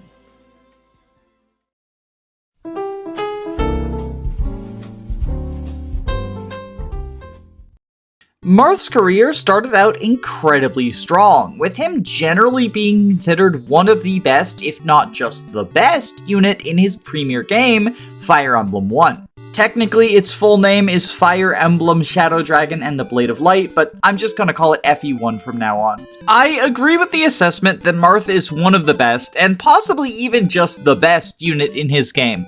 Personally, I have him solidly in the top 5, although he is not the best unit in my opinion. Marth is a sword infantry unit with pretty average stats across the board, and around a coin flip for all of his growth rates, with the exception of his defense, which is only 20%. That being said, poor bulk is kind of a staple of Fire Emblem 1, so it's not unusual in Marth's regard. The only units who are bulkier than Marth are the dragons and the armor knights. And he does have a very high HP growth of 90% to make up for the lack of physical defense. Now, the term sword-locked footy is typically thrown around as an insult in Fire Emblem games, and it is true that both of these qualities are a downside even in FE1, but Marth has a secret weapon to make up for this detriment, and that is the access to the rapier weapon. The rapier is a 5 might 100 hit sword with 1 weight and effectiveness against armor knights, cavaliers, paladins, and generals. Similar to Roy's rapier, it does not deal effectiveness to mounted bow users, but unlike Roy's rapier, it is the best weapon in the game. The majority of enemies are either in the Cavalier class line or are armors and generals, which aren't actually in the same class line in FE1 because this game is weird. Still, having 15 might and 100 hit against the majority of your foes is undeniably strong. But the 1 weight is surprisingly relevant as well, because FE1 does not actually have a way of mitigating the weight system, which is why swords are generally considered to be the best weapon type in the game. They're the lightest, and therefore they are the ones that you are most likely to be doubling with. The main downside that swords have is a lack of a 2-range option. The closest thing you've got is the Levin sword, but since it's a magical weapon, it deals a fixed 7 damage. Now, FE1's javelins are pretty bad at 7 might and 70 hit, alongside a depressing weight of 3, but they are a useful tool in your arsenal, especially when you remember that all lance classes can also use swords. That's right, Cavaliers, Pegasus Knights, Wyvern Riders, and Armors can all use swords. They just get lances as a special little bonus. Although, if we're being honest, the only lance that Marth would really want to use is the javelin, because the Rider's Bane is just a worse version of the rapier, the Silver Lance is just a worse version of the Silver Sword, and the regular lance is just a worse version of the Steel Sword. And in case you're suggesting that maybe the Rider's Bane would be useful once your rapier breaks, rapiers are actually buyable in this game, in like almost every shop in the game. It's kind of ridiculous. Money is also not a concern whatsoever because you just get handed piles upon piles of gold. The only other downside that Marth has in FE1 is his lower movement compared to the game's Cavaliers and Flyers.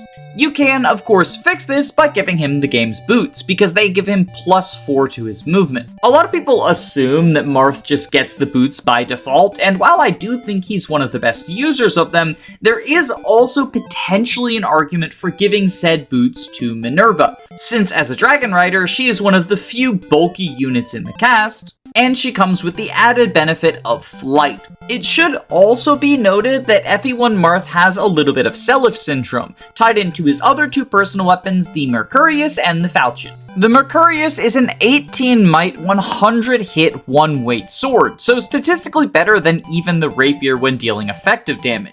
And considering the rapier is what I just called the best weapon in the game, being better than the rapier is pretty good, right? But it actually gets even better, because there is a 1 out of 4 chance if if you level up with this sword equipped, you gain +2 to all of your stats instead of +1.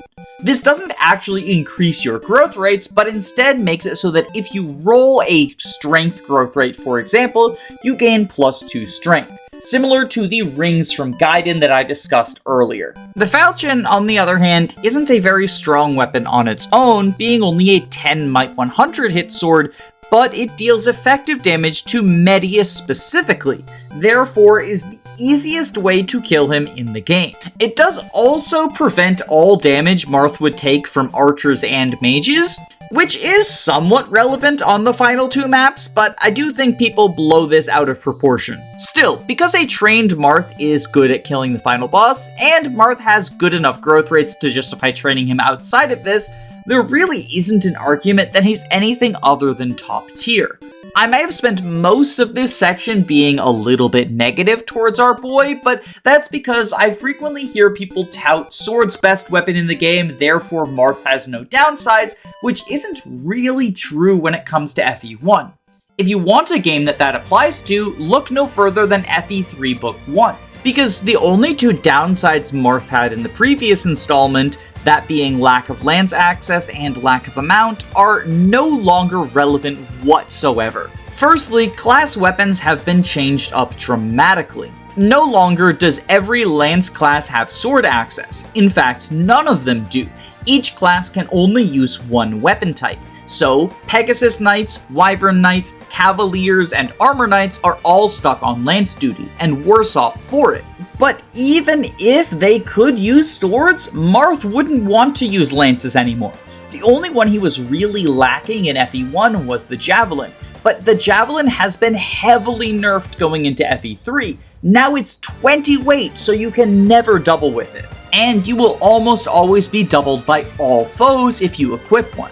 Still situationally useful, but generally not something you want to slap on anyone other than Doga. The addition of the dismounting system also significantly buffs Marth, as in the campaign's many indoor maps, any mounted units now have to dismount. Now, dismounting does give you sword access, which is good, but it also gives you a stat penalty. And considering that the only units who were even close to Marth performance-wise are mounted in FE1, the fact that all of them are hit extremely hard by both of these changes does nothing but benefit our femboy hero. Don't get me wrong, Marth himself did get a couple of nerfs. The rapier is no longer infinitely viable, but you can purchase it in the secret shops, and that's usually good enough. The Falchion and Mercurius were reworked as well. Falchion no longer blocks 2 range attacks, and you can't use it as a makeshift elixir, although in exchange it now deals bonus damage to all Manichees, not just Medius. So that's nice, I guess. Mercurius is now a 20 might sword that gives you the Paragon skill, but it's no longer a PRF weapon, instead only requiring 12 weapon level to wield. I guess they wanted you to be able to grind up dismounted Est. Now, when we enter Book 2, Marth definitely sees something of a downgrade. No longer are the majority of enemies Cavaliers and Armors. Instead, plenty of Wyverns, Mages, Soldiers, and Heroes occupy the enemy forces. Marth still performs pretty well simply by virtue of being a sword infantry unit, and because he is once again the best candidate to defeat the final boss, he has a healthy dosage of Seliph syndrome, but he's not going to be quite as dominant as he was in Book 1 or in the NES title. Still definitely in the upper echelons of the cast, I would only definitively consider the Flyers and Dancers to be better than him, but the various Heroes and Cavaliers that you get access to are definitely closer to Marth's performance than they ever have been before. Which brings us to Fire Emblem 11, Shadow Dragon. Definitely Marth's most unfortunate outing. Actually, I'm gonna skip over FE11 and circle back to it once we finish talking about New Mystery. After all, FE11 Marth is the one who is argued to be worst lord in the franchise by some people. So let's save the best for last, or in this case, worst for last.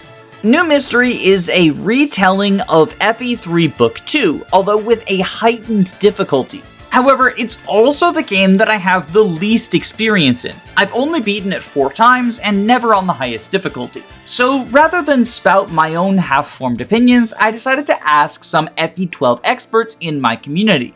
From what I'm told, Marth has enough speed and bulk to avoid being one-rounded, which is actually a significant accomplishment on Lunatic Reverse Mode. Because of his ability to deal effective damage to Medius, he once again gets Seliph Syndrome, and his decent bases and growths mean that training him is not as much of a chore as some of the other weak lords.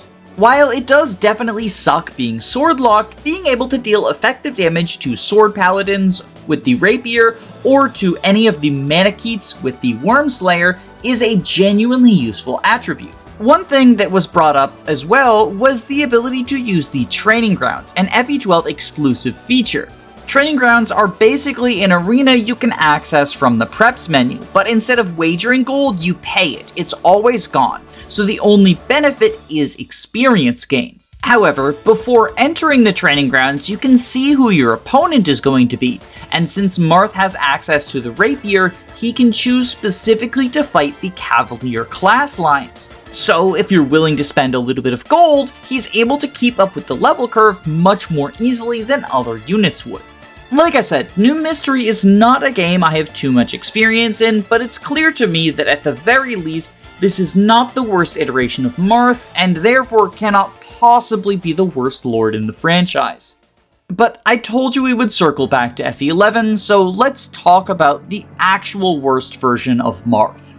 On the surface, things shouldn't be so bad. This is a remake of FE1, and Marth still has access to the rapier. In fact, due to the newly introduced forging system, you can increase the might of the rapier, which is a huge return on investment because might triples on effective weapons. However, in practice, this didn't work out as well as you might think, for a couple of reasons. The first is that unlike the games on the SNES and NES, FE11 has the weapon triangle. In fact, it has arguably the strongest iteration of the weapon triangle in franchise history, and so many of those armored and mounted enemies that Marth would want to deal effective against have weapon triangle advantage over him. The bonuses that you get from Weapon Triangle Advantage scale based on your weapon rank, and on the higher difficulties of FE11, most enemies are going to have max weapon ranks, meaning that fighting at disadvantage is just not something you can do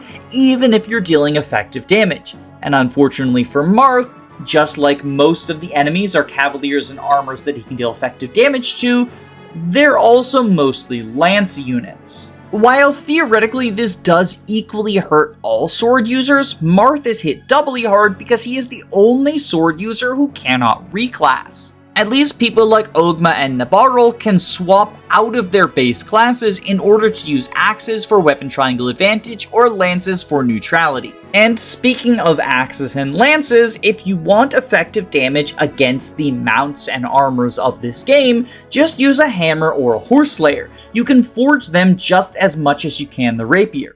Although most people's forged target is the wing spear, which is a lance rapier given to Sheeta, who is also a unit with perfect availability, further rubbing the salt in Marth's wounds. But even if Marth were capable of getting out of his sword-locked hell, his base stats and growth rates just do not match up well into the enemies on the higher difficulties. Even as early as Hard 3, Marth is going to be struggling. And once we move into the highest difficulties of Hard 4 and Hard 5, he's going to be majorly struggling both from a bulk and offensive standpoint.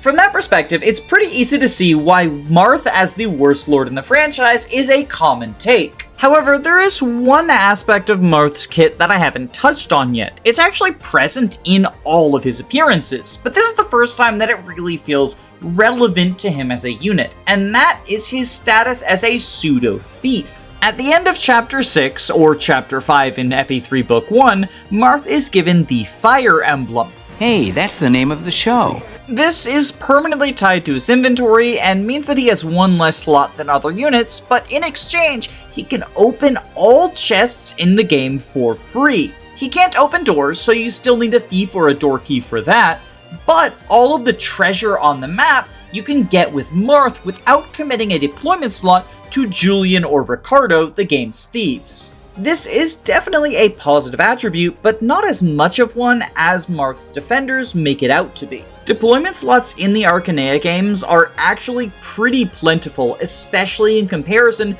to the number of good units you can fit on your squad. Even if you're not purely warp skipping a map, you almost always have 3 or 4 deployment slots dedicated to filler or worse units. And on most of the maps that have treasure chests, there are also locked doors, so you basically have to deploy a thief anyway. It's definitely nice that he can open chests, but not as much as it's made out to be. Conversely, Marth is the only unit able to get the items, gold, and recruitable units in villages, since visiting villages is exclusive to the Lord in Arcanea. It's debated amongst people whether or not this counts as something in his favor, although I do give him a few brownie points for these villages, but if we're being honest, the contents of the FE11 villages are not that great. They are a pretty good source of gold, but not much else beyond that. In fact, I've heard some people express annoyance at the fact that he has to go out of his way to visit these villages and dock points from him in that regard. And while personally I don't subscribe to visiting villages being a negative, I do think that Marth superfans gas up the gains from villages just as much as they gas up the treasure chests. That being way too much. For this reason, I do think that Marth is in contention for the worst lord in the franchise. And with that in mind, we should probably talk about his competition for the title. You are the weakest link. Goodbye.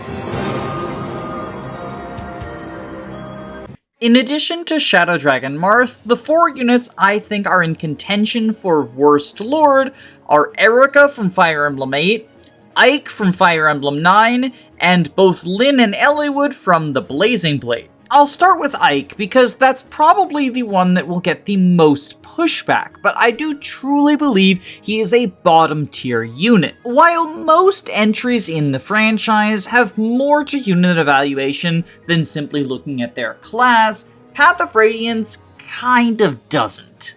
Due to the addition of Super Canto and bonus experience, mounts are king and they're not going anywhere.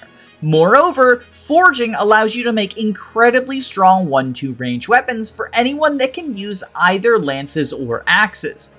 Unfortunately, Ike does not fall into either of these camps. He is both sword-locked and foot-locked, with his only major advantage being his 2 personal weapons.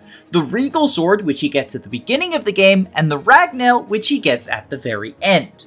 The Regal Sword deals effective damage to horses and armors, but unfortunately it is only 2 times effectiveness, meaning that Ike struggles to one-round armor knights with his effective weapon despite the fact that he can double them. When you combine that with his unimpressive base stats, his early combat is just not especially good. Granted, Ike's growths are solid, in fact more solid than the majority of the cast, but not enough to make up for the fact that he's going to need to be rescued or shoved in order to reach combat, and the fact that he can't counter any enemies that are equipped with 1-2 range. And if there's one thing that Path of Radiance loves doing, it's spamming you with 1-2 range enemies, especially as you move into the late game. Now, for the last 2 maps of the game, Ike does have access to Ragnail, an incredibly powerful 1-2 range sword. And because of its infinite durability, as well as the unique trait of it being the only weapon that can damage the Black Knight or Ashnard, Path of Radiance Ike definitely leaves a good last impression on players.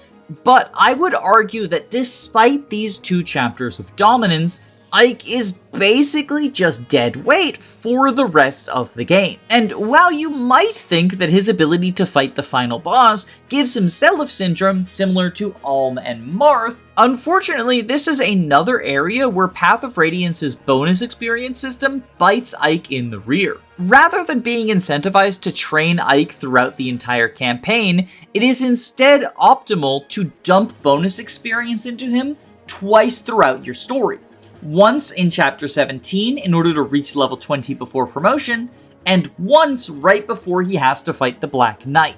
If you do this, you can pretty easily get Ike to 2020 without having to go out of your way and give him a training arc, especially considering that he's likely to get a few levels in the early game just from being used as normal. Now, I have seen some people compare him to Roy, who I praised for being a good support bot and taking advantage of the accuracy of the rapier, but Ike doesn't really do either of those things particularly well.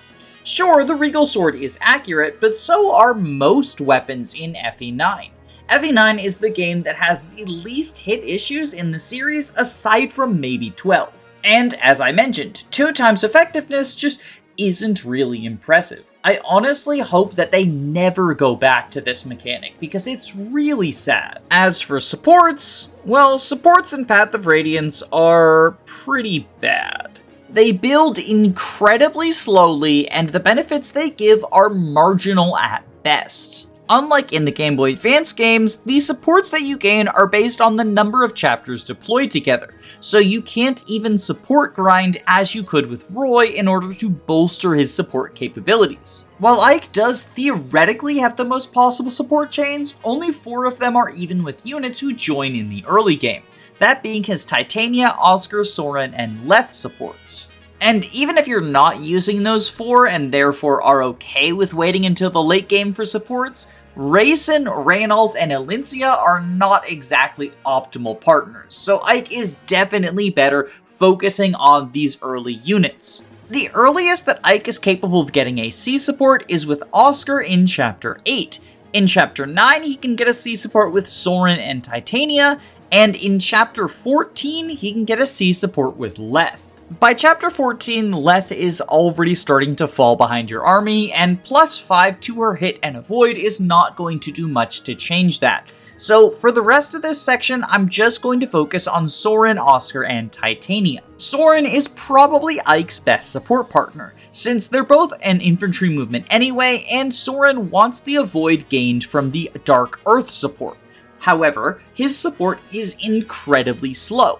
I mentioned that C support comes in Chapter 9, which has a total benefit of +7 avoid. But if you want to upgrade to a B support in order to gain 1 attack and 15 avoid, you're going to be waiting until Chapter 16.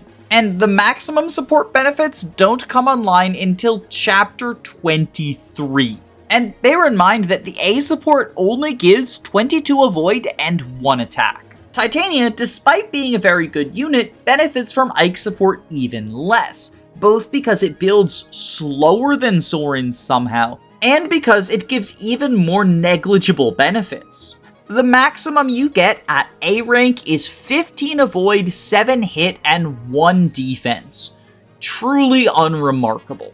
Compare this to Roy, who can significantly bolster the hit rates of multiple units as early as Chapters 2 and 3.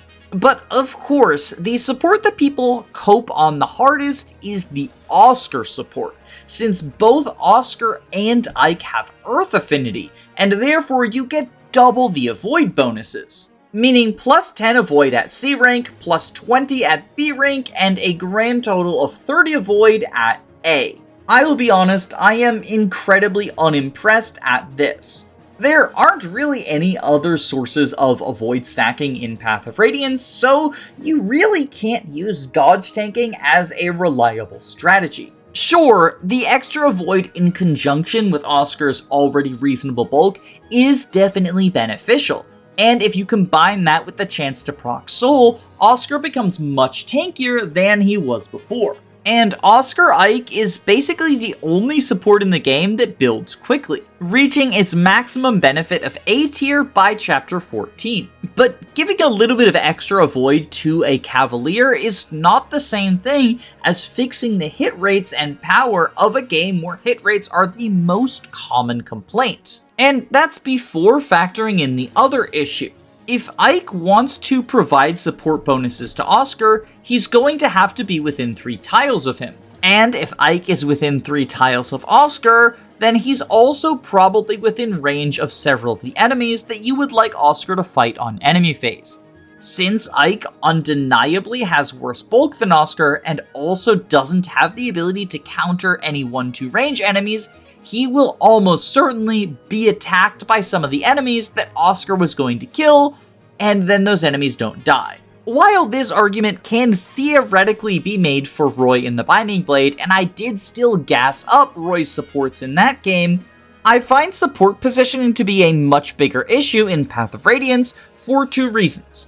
The first is that Ike gives purely defensive supports. Therefore, if you want to take advantage of them, you really have to do it on enemy phase. Contrast this with Roy, who's giving offensive buffs, and you can have someone attack with Roy in support range and still benefit from it without needing to leave Roy there for the enemy phase. But even if you do just want to take advantage of Roy's supports for a big enemy phase, FE6's maps have much more terrain and obstacles to allow for positioning more easily. Many FE9 maps are devoid of meaningful terrain, and as a result, it becomes more difficult, although not impossible, to leave Ike out of danger while still allowing him to support your combat units. But even in the theoretical situation where Roy is unable to stay completely out of enemy danger, he's probably going to counterattack some enemies. 1-2 range is far less common in the Binding Blade than it is in Tellius.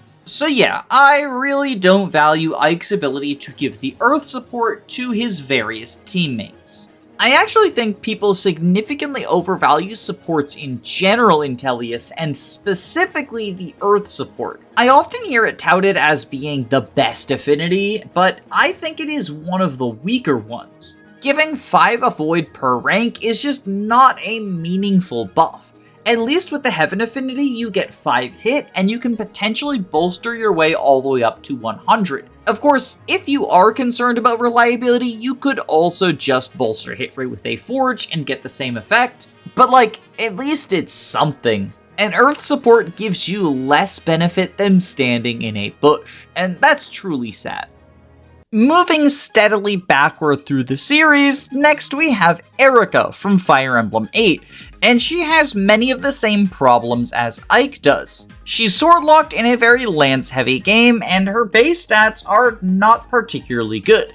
She can at the very least deal effective damage times 3 with her rapier, and the average unit quality in the Sacred Stones is slightly lower than the average unit quality in Fire Emblem 9, but the existence of a singular unit really centralizes FE8 around him, and that is Seth. While Titania is amazing, the early game of FE9 at the very least benefits from you being able to get chip with some other characters. This is not true of FE8. Seth dominates both the early, mid, and late game, meaning that the small chip that Eirika can do is not really needed. Moreover, unlike Ike, Eirika has pretty bad growth rates, so she won't even give you a positive return on investment. And she lacks even the fake Seliph syndrome that Ike presents, as you can kill the final boss with any character in the game. Much like Ike, Eirika does have a late game power spike, in the form of her promotion and her second personal weapon.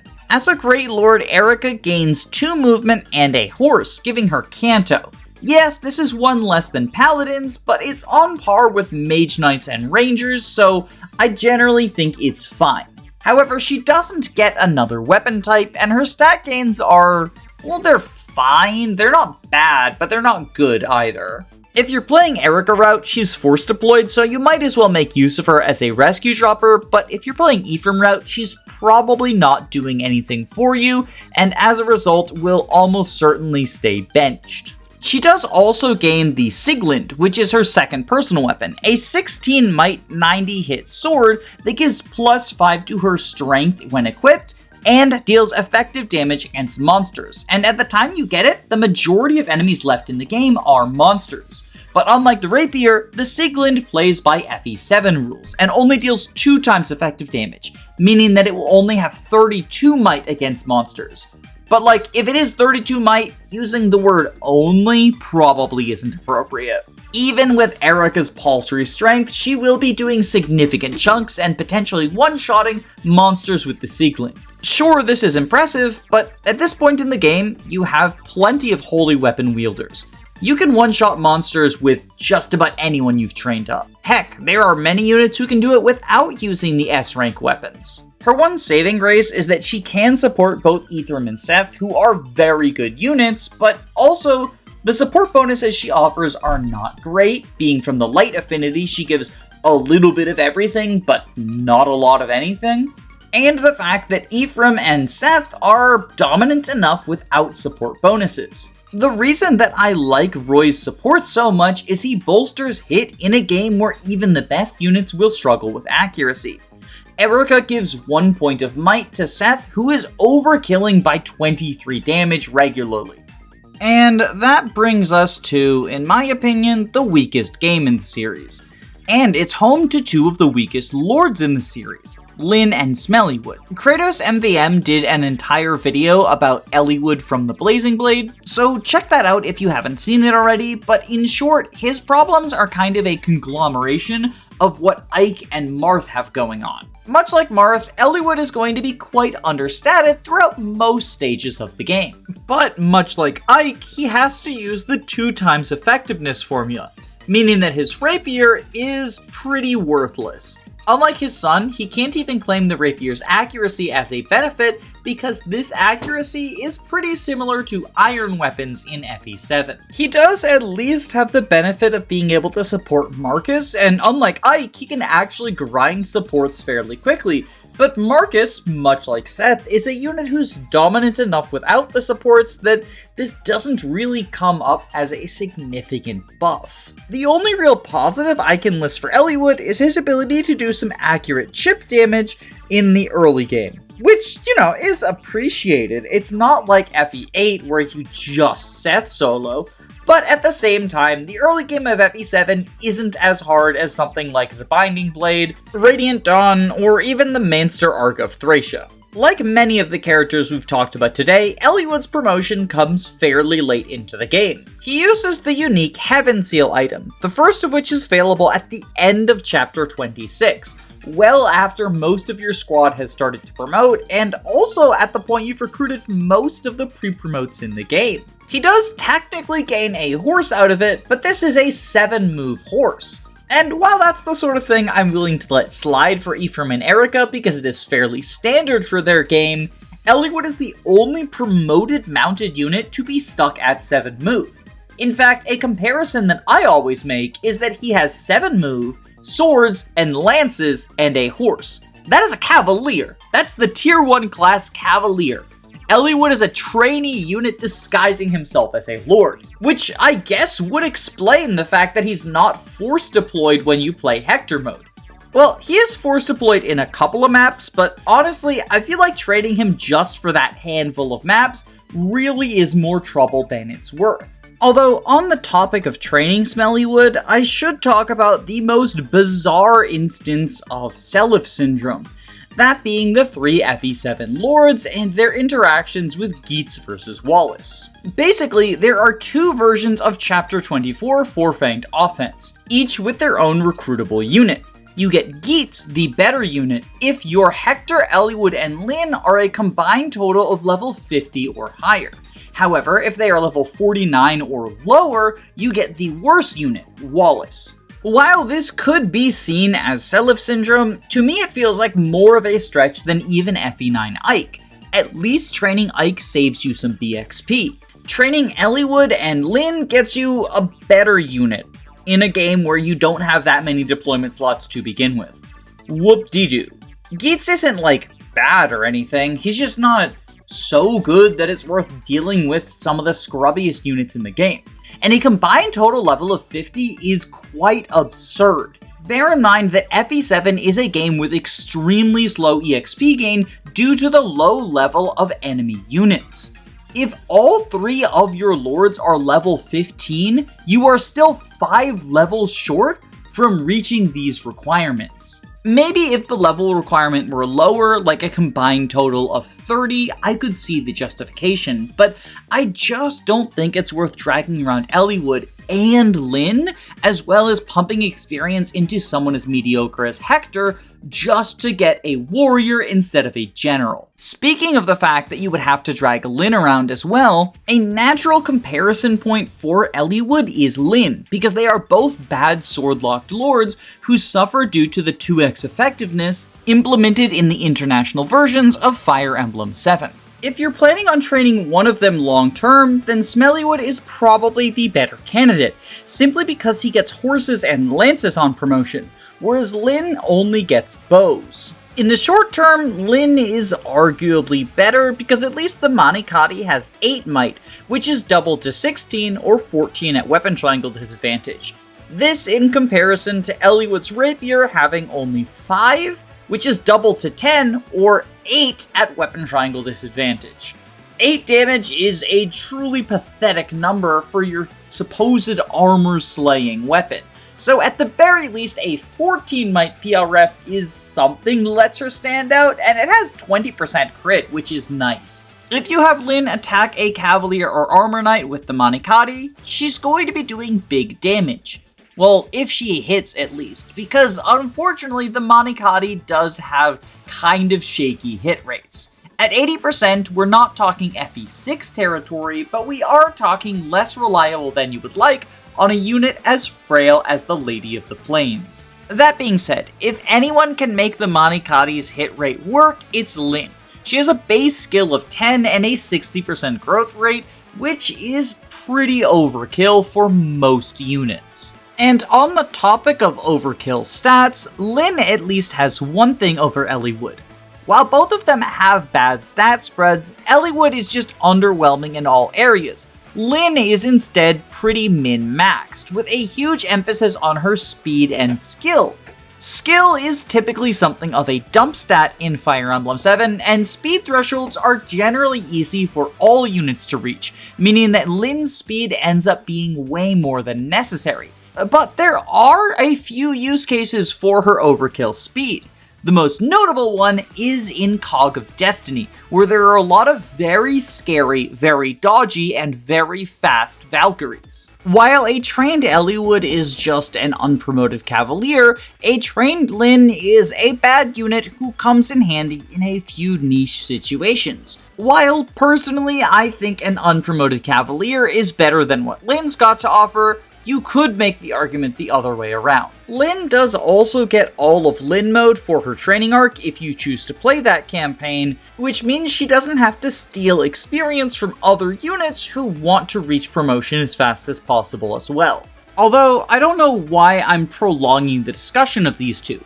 Anyone who's seen my FE7 tier list knows that I like Eliwood more than Lyn, purely for the fact he has free availability for 3 chapters in the early game. Sure, all he does is a tiny bit of accurate chip, but a tiny bit of accurate chip goes a long way when your competition is, well, Lyn. And while earlier I said that his rapier's accuracy isn't a huge deal, it kind of is in the early game, especially when you're stuck with units like Rebecca and the Axe Bros. It's very possible to Raffle Stomp with Oswin, Hector, and Marcus, but if you want to be able to set up kills for Lowen, or you're trying to train one of the meme units, Eliwood is definitely good at doing some chip. It's a true trash versus garbage situation, but if I had to pick one, I guess I'd make Eliwood my trash. With Eliwood out of contention, our options for the Worst Lord are Lyn, Marth, Ike, or Eirika. All stinkers in their own way. Ike fails to live up to the mediocre benchmark set by Roy. Eirika can't even reach the stat thresholds you want in a game as easy as Sacred Stones. Marth is by a long shot the most understated lord we've talked about, and Lyn manages to be the worst lord in a game that also features Eliwood. I've been working on this video in pieces for about 3 months, and I've been thinking about who I'm going to declare the worst lord that entire time. I go back and forth between a couple of options, and one that I often land on is just saying there is no definitive worst lord. You pick for yourself. Any of these 5 options, including Eliwood, are reasonable choices. But at the end of the day, this is still a video about my opinion. We're not looking for the objectively worst lord, because you can't find an objective answer to the question of who is the worst lord in the franchise. Yeah, I can talk about their stats and how useful they are in the average playthrough, I can measure their performance against common enemies or important benchmarks, and talk about the non-combat utility they have going for them. But there's no measuring stick of goodness. Marth's combat is the worst out of these four, but also, Marth isn't even close to the worst unit in his game. There are truly some scrubs in Arcanea. Eirika matches up best into her game's enemies, but her game's enemies are the least threatening, and she also exists alongside Seth. Lyn has the least payoff for training, only handing you a warrior and not being helpful against the final boss. And Ike is far more affected by being a footlocked swordie than any of the other three. At the end of the day, it comes down to a judgment call. And I'm sorry to say, I know this character has quite a few fans, but in my personal opinion, the worst lord in the Fire Emblem franchise is Marth. I know it's a boring answer, and the comments are sure to be filled with people defending his thief utility, but I just don't think it's that useful in 11. I've never once found myself struggling to figure out who I'm benching to deploy Ricardo. And like I said in the Marth section, he can't even open doors without a door key. Absolutely fraudulent thief behavior. While I do think he gets a little bit of credit for visiting villages, sure, villages can be a good source of gold, but half the time you get a Devil Axe or a George. I don't want a Devil Axe or a George. I also think people vastly overestimate just how many villages there are in the game.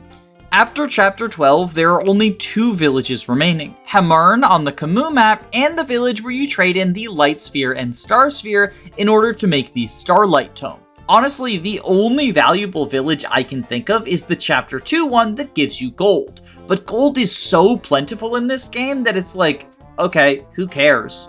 Anyway, that is my pick for the worst lord in the series, but if you disagree, let me know in the comments below who you would peg as the worst lord in the franchise. And make sure you include the comment code word Olympics while doing so, that way I know you actually watched the whole video. While you're down there, if you wouldn't mind clicking on the like button if you enjoyed the video, I would really appreciate it. I put a lot of time and energy into this project in particular, and so I'm hoping that people enjoy it. But due to the large nature of this product, I'm recording this a month before the video is set to go up, just because of how long it's going to take me to edit. And as such, I'm going to go ahead and cut to future Danny so she can more accurately read the list of my patrons.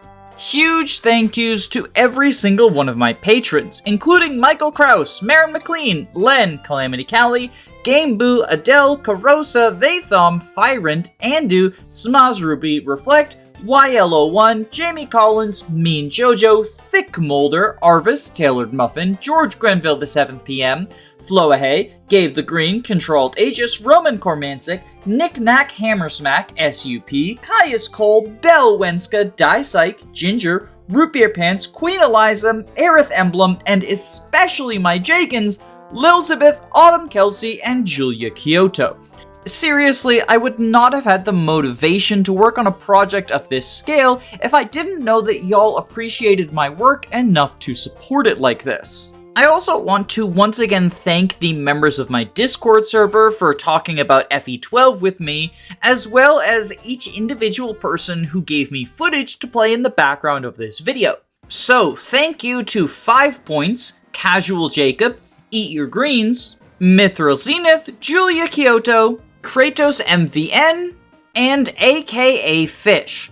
Also, thank you to Lunar Dave and Blue Cosmic, who offered me footage that I ultimately ended up not using. Links to all of their respective channels will be in the description of this video, and if you haven't already, you should consider subscribing to each and every one of them, because they make great content. Anyway, I've rambled for long enough. I hope y'all have a wonderful day. Stay safe, gamers.